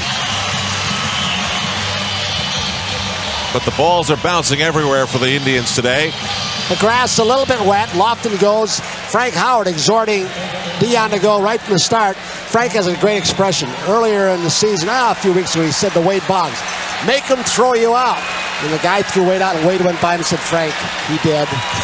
So that's just what he's saying to Deion. You got a 4-run, make him throw you out. This time he didn't. Well, after going 6 for 30 on the Yankees road trip, Don Mattingly is now 2 for 15 on this homestand. That is 8 for his last 45 The average now at 295. Runner in scoring position, that's Deion James. And this was bread and butter time for Mattingly for that long, hot stretch he had. I love the way he swung the bat his last time up. He was very aggressive. He wasn't feeling for the ball at all. Even though he struck out of the pitch out of the strike zone, he was aggressive. Here comes Don Cheedy, the interim pitching coach. The right-hander throwing for the Indians in the bullpen. They've got only one left-hander down there. That's Lilliquist, as you said earlier. He's out of the starting rotation, but he pitched yesterday. Cheedy, of course, the interim pitching coach because Rick Adair was fired while the Yankees were in Cleveland with 35 games to go. And there's Bill Wirtz.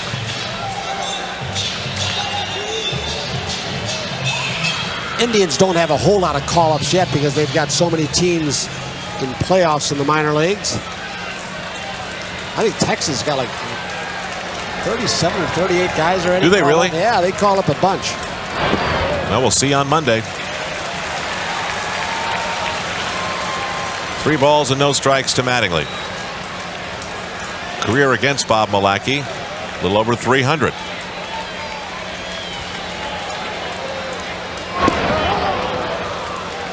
Three and one.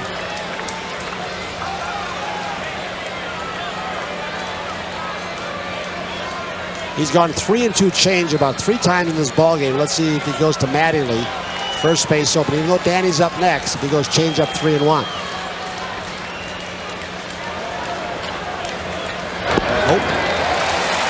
Milacki walks Don Mattingly. With 1 out, the Yankees have 2 runners on.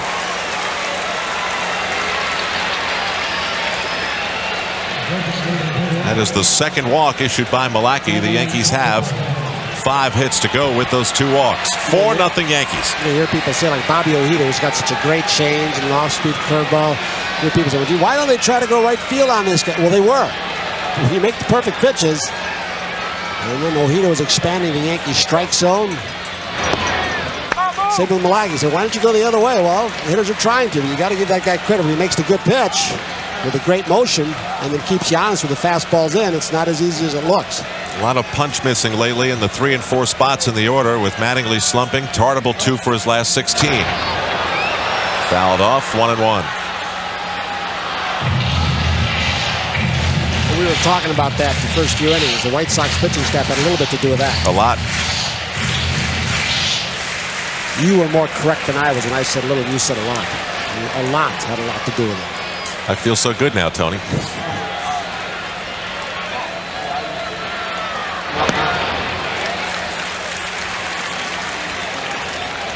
Four nothing Yankees in the bottom of the 5th, 1 out. Deion James started it off with a double with 1 out. Mattingly walked. They're out there for Danny Tartable. And like Velarde, a good hitter's pitched. He gave Velarde a fastball that he pumped out here to right center. Tartable moves back, and it's 3-1 with Paul O'Neill on deck.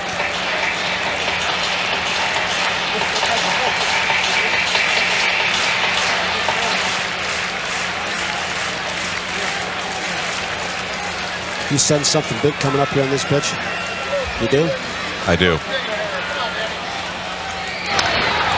Wrap to third. Thome makes the grab. They've got 1 and cannot make the turn. Well, it was well hit.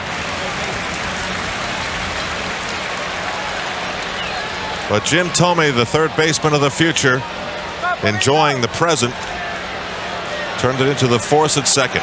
He's a very athletic young man. He was injured last year, sent back to the minor leagues. They've been taking him out late in the ballgame for defense and putting Espinoza there. This is a super play, robbing Danny Tartable with not only a base hit, but at least 1 run batted in. Danny couldn't hit it harder. Just hit it on the ground. Now Paul O'Neill, 2 ground outs, 0 for 2.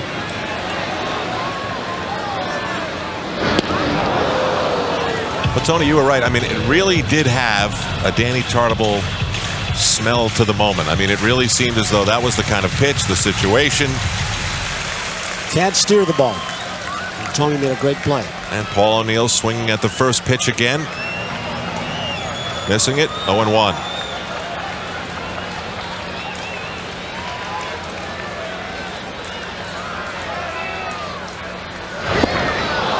0-2.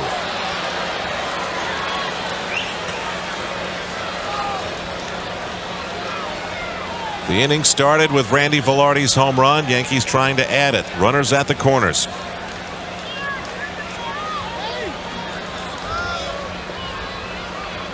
Junior Ortiz is. Who's he sending those signals out to, Tony? Well, nothing in 2 outs. There are times where they might send a runner to get Paul O'Neill a fresh count. I don't think they're going to do it. They're tired of it. We'll see. We'll make sure whether they're throwing through, to whom they're going to throw it back to. The middle infielder is so far away from second base, chances are they're not even going to throw through. And Paul O'Neill stays alive. That's a good way to judge in a first and third situation in the big league level. Maybe some others too, college, minor leagues. You watch the middle infielders, Fermin and Barger. If they're both way away from the bag, they're giving you second base. Nobody's going to cover. Look at how far they are from the bag. Nobody was running on the pitch. Still 0-2 to O'Neill. Just got a piece of it. The problem with starting Danny is if he does steal it, you put the first baseman Milligan back. There's no hole to shoot through, and also it's a base to play with in case they wanted to try and pitch around Paul O'Neill. Unlikely with Bernie Williams up next because he's swinging the bat well, but gives Milwaukee some leeway. So they're holding him to this point.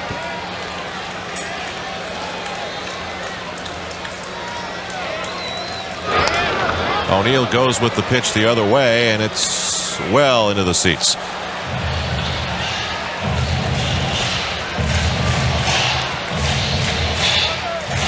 Buck Showalter and the Yankees announcing that tomorrow it'll be Sterling Hitchcock. Who pitched a good ball game at Cleveland against this ball club. And he'll go up against another young pitcher in Jeff Mutis. Be the third time this season Mutis has started against the Yankees. He's done pretty well. And he looked darn good in that series last week. Got the win. Paul O'Neill wrapped this one, lofted on the move. Got there in time, as he so often does. So the Yankees strand two, but get one on Randy Velarde's home run. His 6th of the season. Dwayne Statz will rejoin Tony in a moment. I'll see you on the post-game report.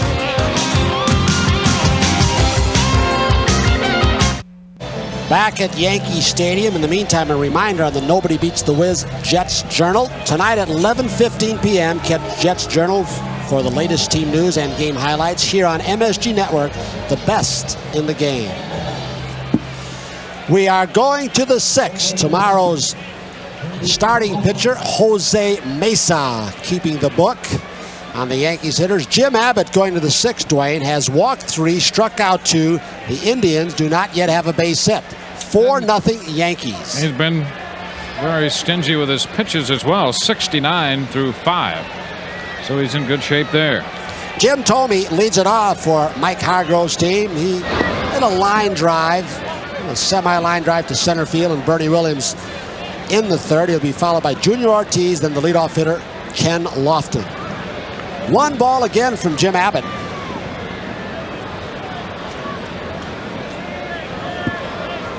Thome extremely strong. You saw what kind of athlete he was when he robbed Tartable of that base hit and an RBI diving to his left. He just seems to be more relaxed this time up. Cutter, 1-1.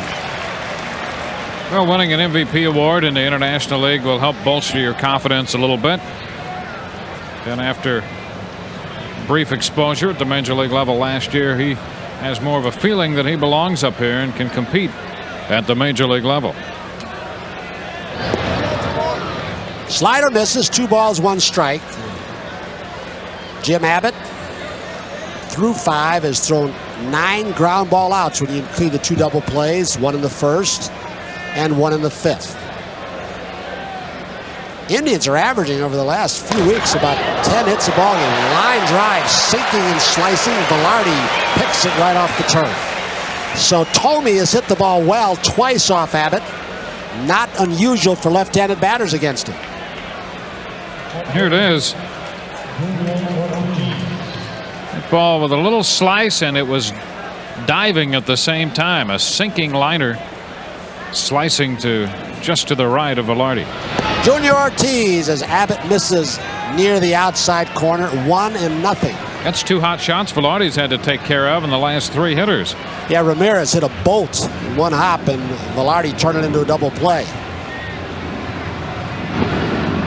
Too low, 2-0, says Ted Hendry. It looks like, maybe I shouldn't say this, the bad weather's going to miss us. A little bit brighter here at the stadium. Cool down a little bit.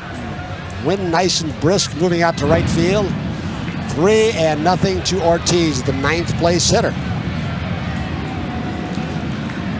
Yankees trying to cut the Blue Jays lead, until tonight at least, to 1.5 games in the East.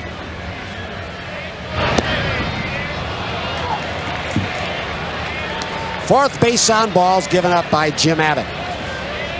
Lineup turns around, and leadoff hitter Kenny Lofton. Well, twice today, Abbott has walked the leadoff man, but the Yankee defense has turned a double play behind him to prevent him from being burned.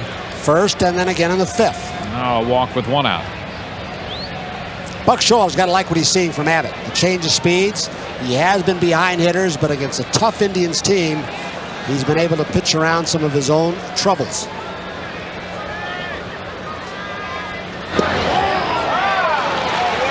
Breaking ball, strike. Well, you have to like the way Abbott's handled all this as well. No excuses. I know this is a big game, a tough challenge. He looked forward to it. Fouled off. Out of play into the upper deck. 0-2 to Lofton. Well, you know, he went through so much in his life, let alone last year. Yep. I mean, last year with the Angels, good ERA, not much run support.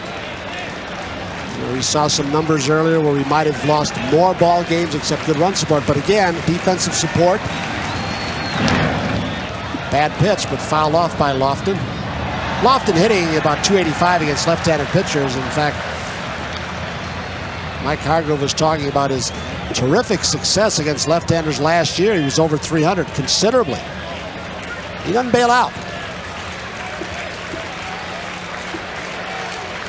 And when he does bail out, if he chops the ball on the ground, you don't throw him out.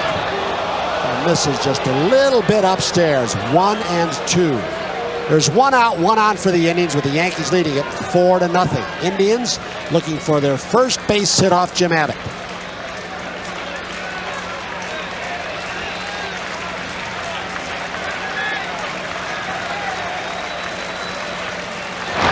Changeup. Oh, wow. That was close. He took something off a curveball. Count goes 2 balls and 2 strikes. Watch Lofton give on this. Take another look. Curveball breaking, and Lofton gives in. Ooh. Very close. Or Matt Noakes catches it. It's within the strike zone. Ted Hendry, the home plate umpire, figured it was high when it crossed the hitting zone. Deion James backed up a little bit on Lofton. There are 2 outs.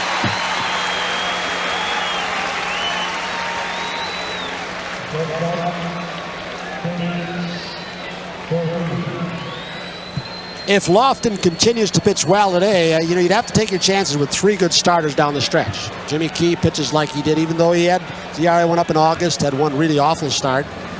Great 7 innings the other day. And with Kamenicki, if he continues, and with Abbott, it's not bad. You got a few off days in there. You might go with 4 starters sometime along the way. Wade Boggs right there as Fermin hits it fairly hard. Jim Abbott goes to 6 against these Indians. He's got a 4-0 lead. The Indians still hitless.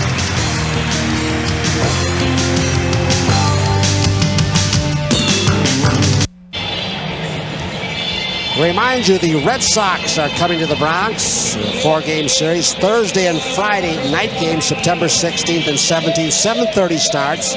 Saturday and Sunday, the 18th and 19th, 1:30 starts. Tickets for this series are going fast, like hotcakes. So get yours now at the stadium. The Yankees clubhouse doors are at any Ticketmaster ticket center. Jim Abbott is riding a shutout through 6 innings. No runs, no hits, 2 errors committed by the Indians. Yankees 4 runs, 5 hits, no errors. Bob Milacki walked a guy, couple base hits, didn't get defensive support. He will face Bernie Williams, Matt Noakes, Mike Gallego. Bernie has walked, single, he has stolen a base. And Dwayne Burney, maybe it's not so gradual, but I think it is. He is, assuming the role of one of the steadiest players on this ball club all around. Shows bunts too high. Tony, people talk about maybe his lack of flash or his low-key personality, but he's so steady, and he's now playing, getting the results the way he approaches the game. A lot to be said for that consistency. 1 ball, no strikes. Off the end of the bat, Kenny Lofton adjusts. He's got it. When you look at Bernie's play, too, it's not just what he has done. It's what he's not done. He hasn't made many mistakes. Yep. On the bases, defensively as far as throwing, with a bat in his hands. You forget how young he is. So there's 1 out here in the bottom of the 6th for Matt Noakes, who was flied out, and he also struck out.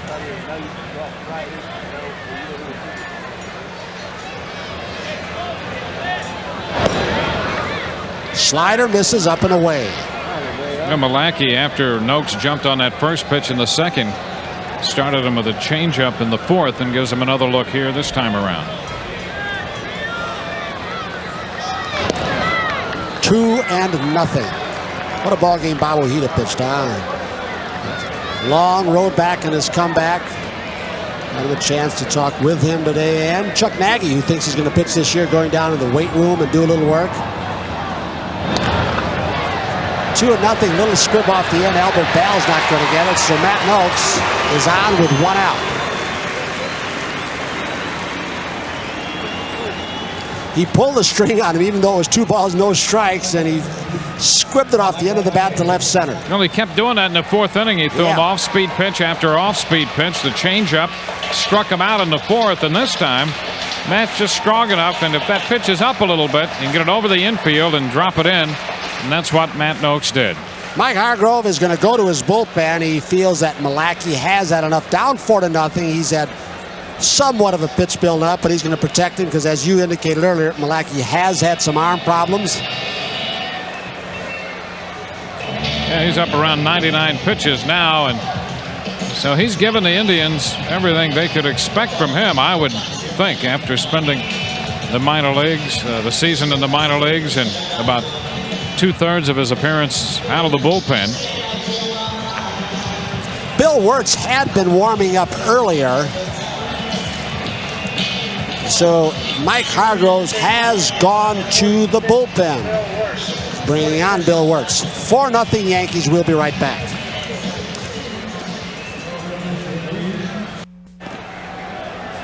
With 1 out, 1 on for the Yankees. The Yankees leading 4-0 in the bottom of the 6th. Bill Wirtz comes on. He was recalled on July 7th, where he's having a good year at their Charlotte franchise. Another good arm. Yep, he does. The Yankees saw him a couple times in Cleveland in that 4-game series and had some success against this guy. Matter of fact, he was the losing pitcher in the first game of that series when Sterling Hitchcock gave the Yankees 7 shutout innings, and the Yankees posted a 4-0 victory. And then they got him later in the closing game of that series for 5 runs in 1 inning. Mike Gallego steps in. He started off the 3-run 3rd with a walk for the Yankees. Randy Milligan, the first baseman, playing behind Matt Noakes at first. 1 ball from Wirtz to Gallego.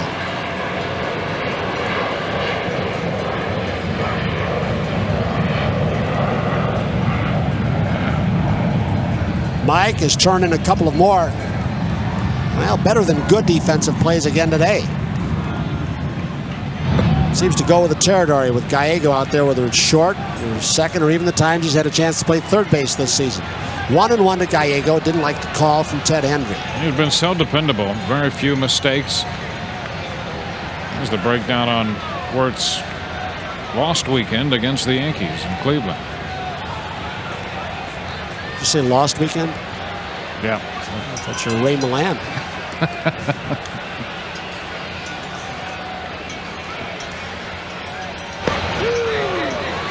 1-2 to Gallego.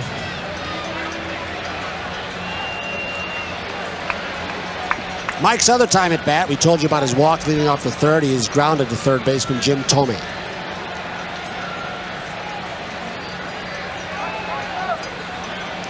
The intensity, and it may be epitomized by Mike Gallego's play, is turned up a couple of notches as the season dwindles down in September. Wirtz hangs a pretty good breaking ball. I don't think that was a fork ball. Might have been, as Gallego go well out of the strike zone.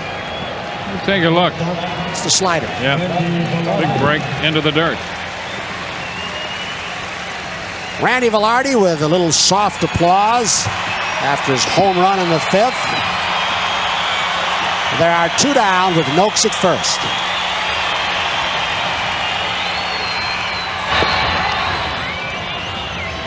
Little cut fastball upstairs, little movement to that pitch for a strike.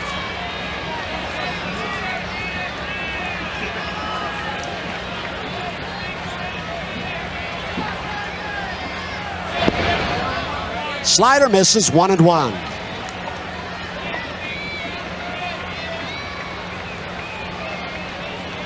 Once again in this ball game for Buck Showalter, his usage of the bench has paid off. Inserting Velarde. Chop foul past Clete Boyer. 1 ball, 2 strikes to Randy. Where would they have been? Buck Showalter's team without that bench when Bernie Williams and Mattingly went down. Well, you stop and think about all the guys on this club who've had good years. Where would they be without the bench? Deion James, Jimmy Lawrence. Where would they be without Scott Kamenicki? Yeah, Scott's been a big one. Wow.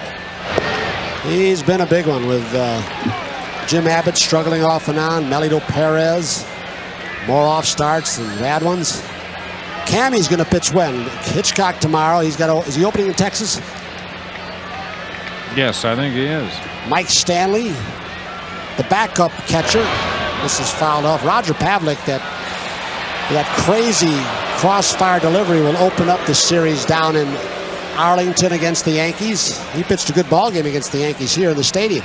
Well, he's won 9 games this year, the same as Kamenicki. Pavlik 9-6 and Kamenicki 9-4. Kenny Rogers, who's pitching well, is not scheduled to start. In Nolan Ryan's place, it looks like it's going to be Brian Bohannon. That's a possibility. The left-hander, bring him out of the bullpen.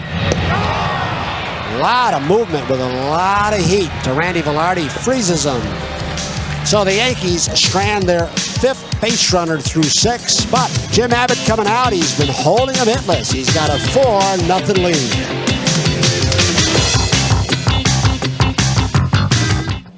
It's the Konica Soap Star Fan Fest live at the Paramount Saturday, September 18th at 7 p.m. See your favorite soap stars perform together in a spectacular show. Tickets on sale now at the Garden Box office and through Ticketmaster. Yankees hold a 4-0 lead at Yankee Stadium as this game moves into the 7th inning. Jim Abbott has struck out 2 and walked 4. He has made 84 pitches through 6 innings. The Indians have left 2 men on base. The Yankees have turned a couple double plays behind Abbott. And Carlos Baerga leads it off. Baerga's nothing out of 2. With a fly ball to left and a ground ball to second base. And he'll bat left-handed, as is his custom against Jim Abbott. Baerga. His average now is .318. And a big chop to the right side. Going to be played unassisted by Don Mattingly. So Abbott takes this thing 1 out into the 7th inning. Baerga retired on the first pitch. And now Albert Bell. You can tell by that first groundout, fans read scoreboards too, huh? They know. Or keep score. Absolutely. 1 out. Here's Albert Bell. He has struck out and grounded out.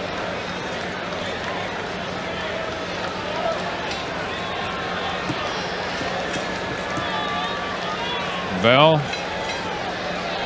Great power in the middle of this Cleveland order. He fouls it out of play. Strike 1 on the GMC batting leaders board. 111 runs batted in, running second to Frank Thomas. and ahead of Cecil Fielder with 108. Fielder's done it 3 years in a row, but he has Thomas and Bell to contend with this year. There's a strike on the inside edge. 0-2. Abbott has had pretty good success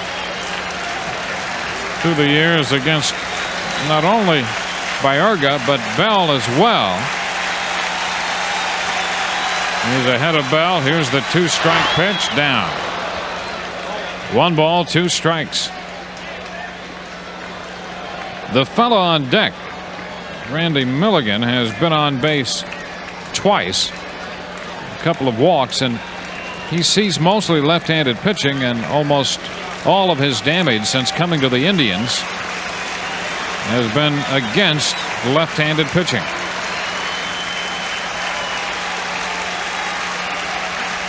The 1-2, ground ball, cut off by Boggs, and the throw to first, got him. Wade Boggs to his left.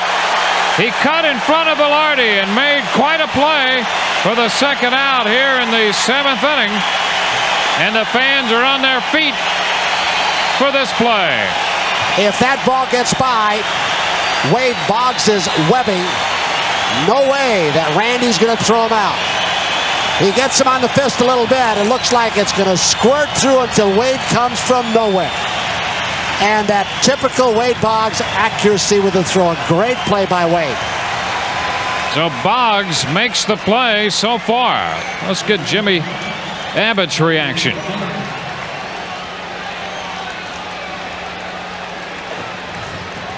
Two outs. And here's Milligan. And a ground ball tapped to third, fair. Boggs with the throw. 1, 2, 3 in the 7th. So Abbott still has allowed no hits through 7. We'll go into the bottom of the 7th inning with the Yankees leading Cleveland 4-0.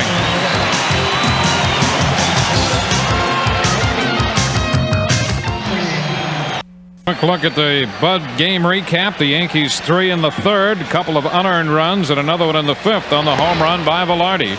As Wade Boggs takes the first pitch too low to open the bottom of the 7th, ball 1. Velarde's home run in the 5th, his 6th of the year on the Budweiser game recap. Now Boggs shoots this one out of play. The count is 1 ball and 1 strike. Wade singled and scored in the 3rd inning. Hit the ball to the warning track and right in the 5th. He is 1 out of 3 and hitting .310 for the year. 2 balls and a strike to count. Bottom of the 7th. Bill Wirtz pitching in relief of Bob Malacky. And a tap to the right side.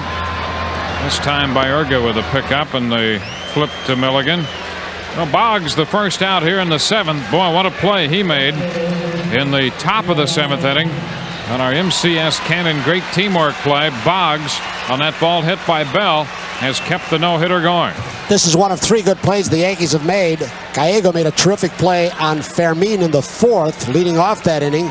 Randy Velarde had a tough hop off the bat of Manny Ramirez, turning it into a double play in the 5th, and Wade's play has been the best of all thus far.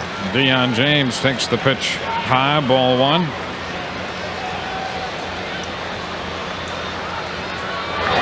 Upstairs. 2 balls, no strikes. James with a run batted in. That came in the 3rd when he circled the bases as a result of a couple throwing errors. He doubled in the 5th inning. Ran that one into a double, dropping it into left center field. Baerga reaching down to make the pickup in the throw. 2 outs in the 7th. So the bases will be empty. Baerga's taking care of both Boggs and James. 2 outs, and Don Mattingly prepares to hit against Wirtz. Don walked in the 5th. Average at .295.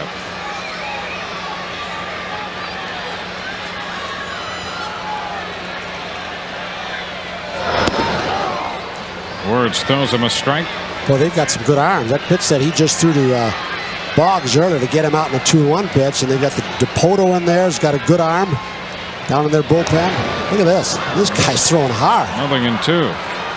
And with some movement in, he jammed Boggs, and this pitch up a little bit, kind of running in on Mattingly with something on it.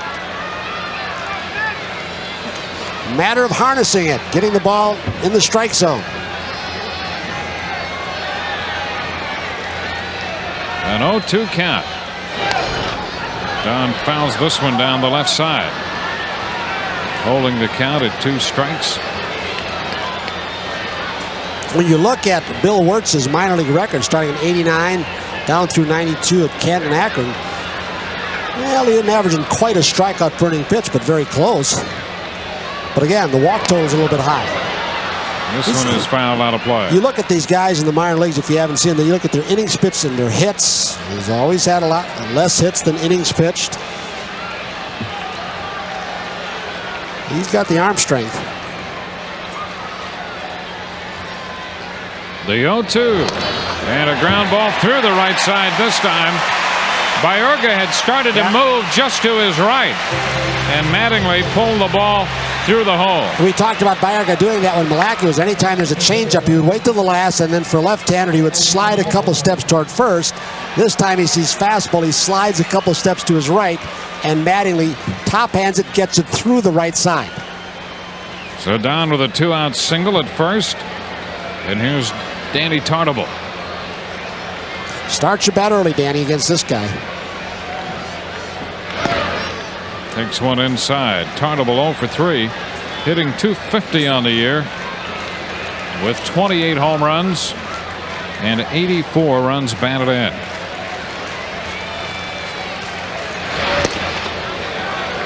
Two and nothing to count.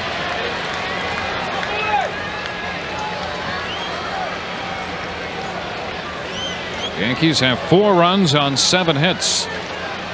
Could be a fun swing if it's close when you see the number 1 with the 2-0 count. And a liner past the diving Thome and into left. Mattingly stops at second. Bell goes back to second with his throw. First and second with 2 gone as Danny Tartable shot one to the left of Thome.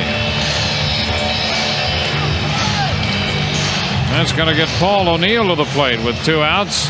Tom Cheedy out of the dugout for the Cleveland Indians. He is their interim pitching coach. Danny Tartable in the 5th got the count 2 balls and a strike. He had a bullet that Thome robbed him.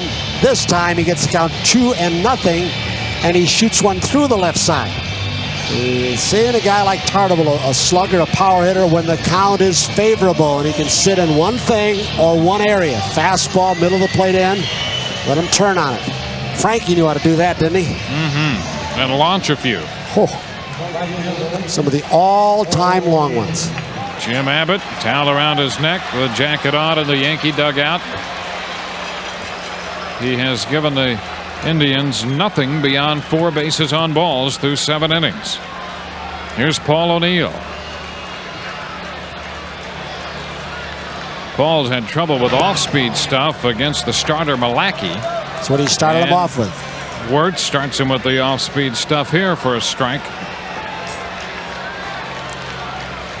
With 2 outs, Mattingly and Tartable have put back-to-back singles together. And O'Neill finds himself in the hole, 2 strikes. Paul's saying, I don't understand this. Everybody I've watched him throw to, he's throwing hard fastballs to Mattingly, Tartable. What he's doing to me, he throws me 2 hooks. Now the 0-2. He stays away with the off-speed stuff. Even though it's early in September, Paul's going to say, well, I'm still getting welcome to the American League, the Soft Tossers League.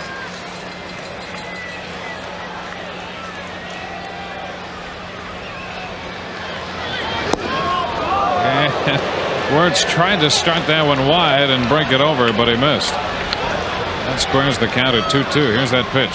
Don't know if he tried to backdoor it, but he came awfully close. The 2-2. Now he's all the way out to O'Neill.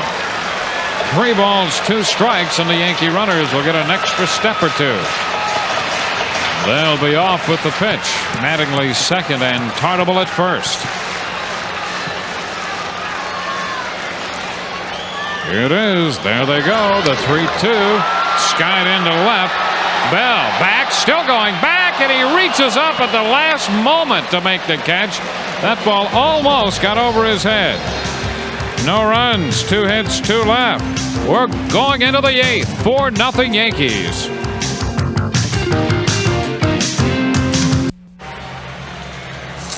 Back at Yankee Stadium, we're heading into the 8th with the Yankees leading 4-0. Jim Abbott has struck out 2 and walked 4 today, giving up no hits.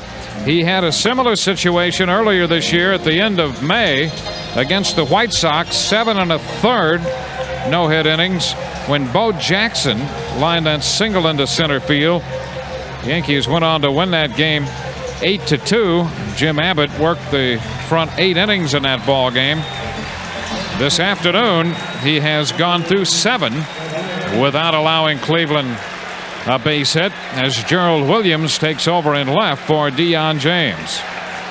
And Manny Ramirez will open the 8th inning. Ramirez hit the ball sharply in the 5th inning, and Randy Velarde turned it into a double play. Ramirez has also hit a fly ball to center, and Abbott starts him with a strike. Ramirez, the designated hitter. He hit 2 home runs last night, his first 2 in the big leagues. The 1-strike pitch. Very quick, but off the plate just a little bit. 1-1. How did Ramirez lay off this pitch? It's a real quick cutter. Ramirez starts after it and checks right at the end. Leading with the hips. Ted Williams would have loved that. Now the 1-1. Change. And an off-speed pitch. Boy, that had Ramirez fooled, and he got just a little piece of it. That is set up so much for Jim Abbott today, that off-speed breaking ball. Boy, that a very effective pitch. It'll make your velocity look better to the hitter. Yes, it will. You'll be a lot quicker inside then. To the radar gun it won't, but to the hitter it will, and that's what's important. The 1-2. That squares the count. 2 balls, 2 strikes. One of the fans here on this overcast day at the Bronx on every pitch now. They started to get a good sense of this in the 6th. He went through a perfect 7th, now opening the 8th. The 2-2 to Ramirez. He got it. He struck him out. Oh, Noakes is down. And Noakes got the backswing, but held on for the strikeout. It's one thing Mike Stanley found out yesterday with the kid Manny Ramirez. When he hit his home runs, he would leave the bat go, and it would hit Stanley almost every time. This time he swings through it, doesn't let go of the bat, but that long follow-through gets Matt and puts him right to the ground. Right on the back of the left shoulder. Noakes trying to walk that off. We'll take another look. 3rd strikeout for Abbott. A slider. May have taken a little bit off it. No protection on that back left shoulder, was there? Here's Candy Maldonado. Maldonado takes a strike. The fans are with Abbott pitch by pitch. So for the 2nd time this year, he's carried a no-hitter. 1 out into the 8th inning. And he jammed him, a roller to short for Velarde. He's 2 outs into the 8th inning. Maldonado jammed by that pitch. And Abbott gets him for the 3rd time today. 2 gone with the bases empty in the 8th inning. And the young 3rd baseman Jim Thome will be the hitter for Cleveland. And even though Jim Abbott has pitched in front of huge crowds all over the world in his Olympic competition, he's got to be feeling this. The adrenaline's got to really be flowing. Thome hit the ball hard in the 6th inning. He hit that sinking line drive that Velarde caught. There's the strike. He started to give a little bit on that pitch. So Abbott ahead of Tomey. Tomey had a great year at Charlotte. Came into this game hitting .300. Abbott leaves it wide, 1-1. Well, the Yankees have been looking for another big game pitcher aside from Key. Kamenicki's given them 2 outstanding starts when they've been very important, and they may have just found another one in Jim Abbott. Here it is. From the side. And he's ahead now. 1 ball and 2 strikes. First time he's used that delivery in this ball game. Saved it for a left-hander to get the second strike. Take a look. Drops down. It's a perfect spot. And this crowd, with each out, more and more into the moment.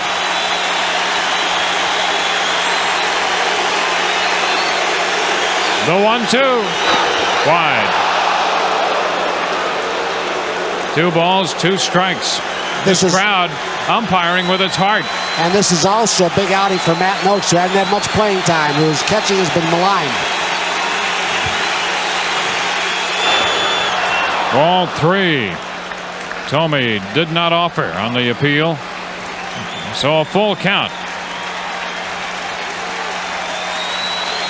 2 outs. Ramirez struck out. Maldonado grounded out. And it's one of those games where not only the fans and everybody else caught up in it, but the umpire can get caught up in. Some of those close pitches you better be swinging at. 3-2. Here it is. And he lost him. Abbott walks Tomey. A 2-out pass. You see a pinch hitter.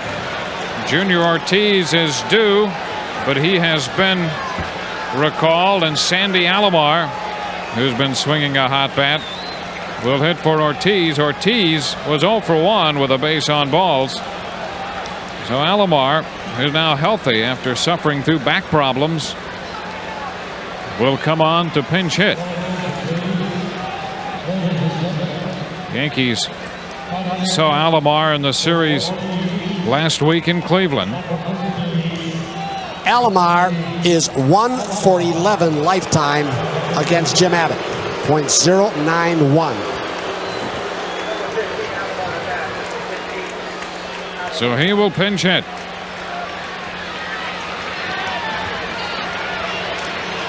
The Indians with 5 walks. The Yankees have turned 2 double plays behind Abbott.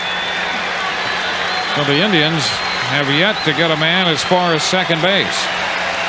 And here's Alomar. He had back surgery in the middle of May.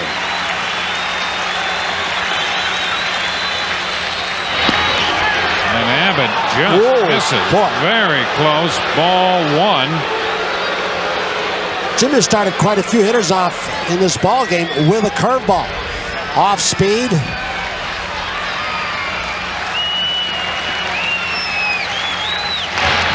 And a foul ball. That's going to be out of play. The count is 1-1. 4-0. Yankees leading. Abbott working on a no-hitter. 2 outs into the 8th. He has walked Tomey, and Alomar is hitting for Junior Ortiz.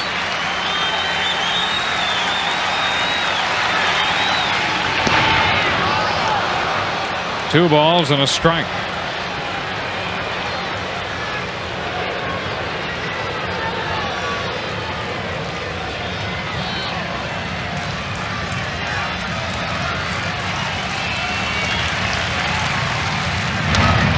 Ball, third base, scooped by Boggs. He got him.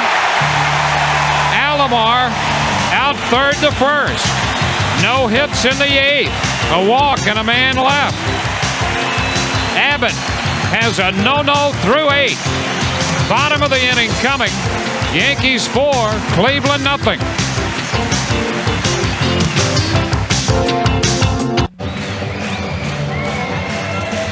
New York Yankee baseball is brought to you in part by Gatorade Thirst Quencher. Nothing quenches that deep down body thirst better than Gatorade.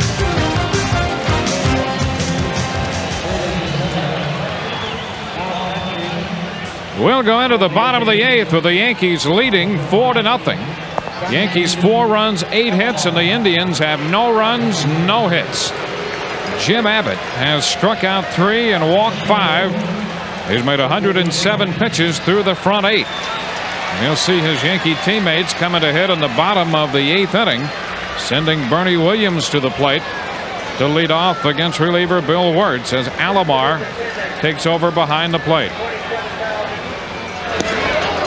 And the first pitch in there for a strike.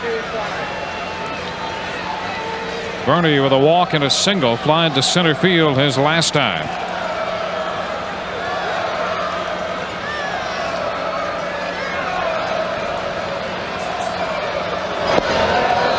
He's over this one, over the top of it, and in the hole, 0-2. And Dwayne, when you look at your scorecards and the outs that have been committed by the Cleveland team, there's not been a good play by an outfielder for the Yankees, which is an indication that Jim Abbott's had the ball down in the strike zone. He's really not out over the plate much. Bernie lifts it into center field, and Lofton is there to make the catch. And we've seen him mix his pitches well today, using that curveball as an off-speed pitch. Terrific change of speed for Jim Abbott today. Early on, he was behind quite a few hitters, walked, 4 or 5 in this ball game. And he seemed like he was getting stronger over the last couple of innings, getting ahead of guys. Here's Matt Noakes. Noakes singled in the 6th inning. He's 1 of 3. And the pitch is in there for a strike. All 4 Yankee runs came against the starter, Bob Malacky.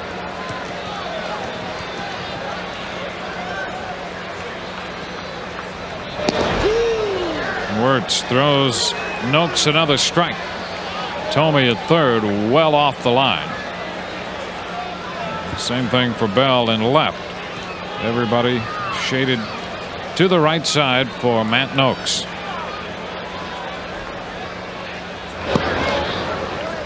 One and two. We've heard so much about Spike Owen losing playing time and not complaining. The same can be true of Matt Noakes. Yep. But every day checks the lineup. Stanley's been in there the bulk of the times. 2 balls, 2 strikes. So back in spring training, now he's had the opportunity to catch Nolan. Yep, he caught Nolan Ryan's no-hitter in Texas.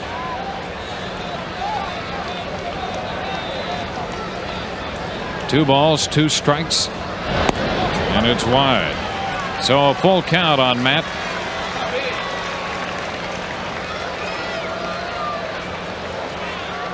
Nobody on with 1 out. Mike Gallegos on deck. The 3-2, and Noakes lifts a pop fly left field. Bell has to cut back to his right, but is there to make the catch for the 2nd out. 2 gone with the bases empty. Remember, when you're having good times with good friends, drink responsibly, because friends know when to say when. A reminder from your friends at Budweiser. Here's Mike Gallego. He's made a couple nice plays defensively. Gallego 0 for 2 with a walk and a run scored.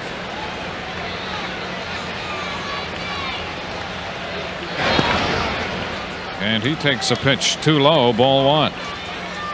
In the 9th, Cleveland due to have the top of the order. Lofton, Fermin, and Baerga up there.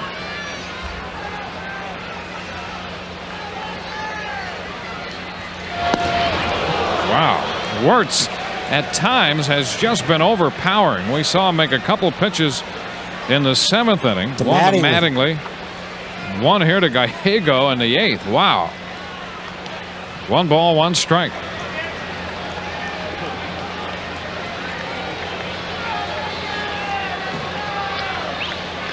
Here's the 1-1. Gallego lifts a fly ball right center field. That's Maldonado making the call to retire the side. So the Yankees go down 1, 2, 3 in the 8th. Call your neighbors, folks. We're headed into the 9th. 4-0 Yankees.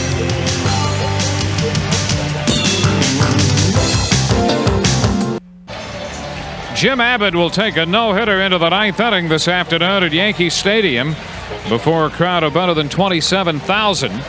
Yankees hold a 4-0 lead. And just to stress the overall importance of this game beyond the personal accomplishment of a no-hitter, Lee Smith is up in the Yankee bullpen just in case. Buck Showalter and Tony Clollinger are prepared. Meanwhile, Jim Abbott set to go to work. Kenny Lofton leads off the ninth for the Indians, and he bunts foul. The fans don't like that. It's part of Kenny's game, and he's got to do it. Boggs is cheating even closer to the bat than he was the first few times that Lofton came up. Lofton has 16 bunt hits this year. Out of 157, he is 6th overall in the league in hits. Bunted and fouled the first pitch. Takes strike 2. 0-2. Abbott has not lost 1 inch of movement on that fastball. That ball really jumped. He had a great one there for the second strike on Kenny Lofton. Here it is. He drops down a little bit. Oh, my. And missed, says Ted Hendry. 1 ball, 2 strikes. He did this to Tomey earlier in the ball game, and it slides outside by inches. The 1-2. And a bouncer over the head of Abbott to Gallego. 1 out in the ninth. Gallego to Mattingly. He's 2 outs away. Gallego makes this look easier than it really was. Look at where it goes. Abbott, I believe, thought that was going to be a base hit, but Mike, playing him up the middle hard, got rid of it in a hurry. As fast a guy as there is getting down the first base. Here's Felix Fermin. Fermin 0 for 3, and Abbott starts him with a strike. This is the 4th no-hitter taken into the 9th inning this year. Chris Bosio finished his off. He got one for Seattle. This one drops a little low. 1 ball and 1 strike. And in these situations, Dwayne, the springs and the legs of those defenders behind Jim Abbott are wound as tight as they can be. They are really intent on getting the best jump possible. The 1-1. Fermin with a bouncer foul. The change. And the count is a ball and 2 strikes. Guzman went 2 outs into the ninth. Johnson, Randy Johnson of Seattle, went 1 out into the ninth.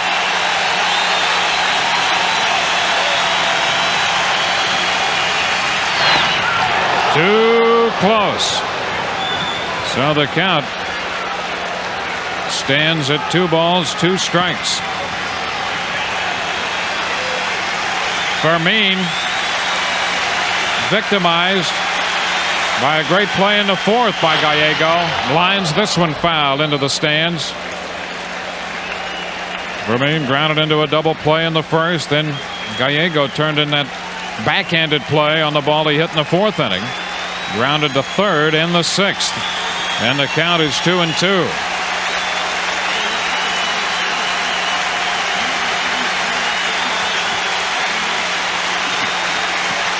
Abbott's pinch. Fly ball, left center field, long run, Bernie Williams, he's there.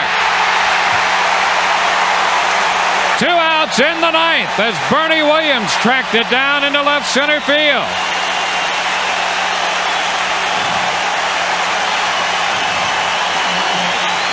With this catch, the fans are on their feet.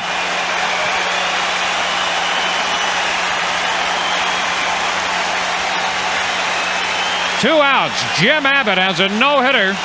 2 outs into the ninth, and he'll have to face Carlos Baerga.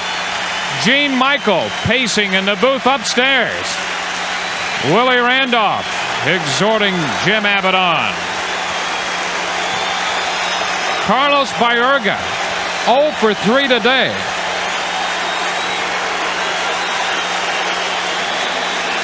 Baerga 5 out of 26 lifetime against Abbott. And the pitch is in for a strike.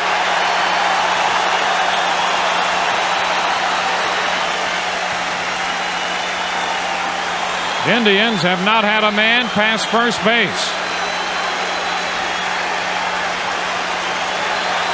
Baerga batting .318. And a ground ball to short. Velarde. He did it. He did it. No-hitter for Jim Abbott. Jim Abbott throws a no-hitter and shuts out the Cleveland Indians 4-0. Mobbed by his teammates. A big hug from Matt Noakes. Jim Abbott has just no-hit the Cleveland Indians.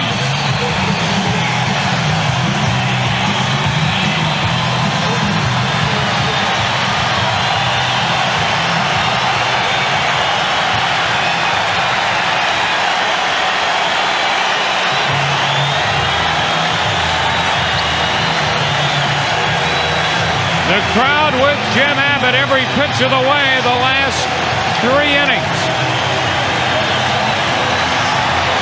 Abbott had to get one of the better hitters in the American League, and Carlos Baerga to finish it, and he did just that on a ground ball to short.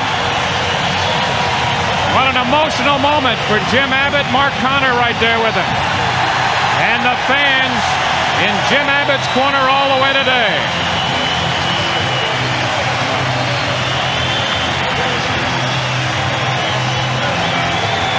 A magnificent moment at Yankee Stadium for Jim Abbott, who has just thrown his first career no-hitter. The closest he had come before, 7 1/3 no-hit innings against the White Sox on May the 29th before Bo Jackson broke it up. Jim in his career had thrown a 4-hitter before. Today he goes in to the record books with a no-hitter.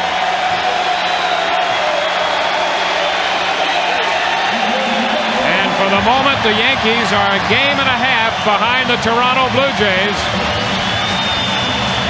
Jim Abbott no-hitting Cleveland. It's one of the most wonderful moments, Dwayne, for as sweet a man as there is in any uniform in a major sport. He is a great person. Gene Michael soaking in the moment. You bet. That's his acquisition. But what a special moment, you're right. Not a more deserving individual. Jim Abbott, who'd been plagued by inconsistency this year, knew that his team needed an outstanding performance, welcomed the challenge before the game, said he looked forward to that kind of challenge, and boy, did he meet it today. First no-hitting the Cleveland Indians. First man on him, Wade Boggs, who made a truly great play earlier in this ballgame. There were some good plays, 4 or 5, but the real great one was made by Wade Boggs. Look at Gene Michael. On the ground ball by Carlos Baerga to Randy Velarde. Buck Showalter and Tony Clollinger. You know this is sweet for Tony Clollinger. Look at him. And Buck.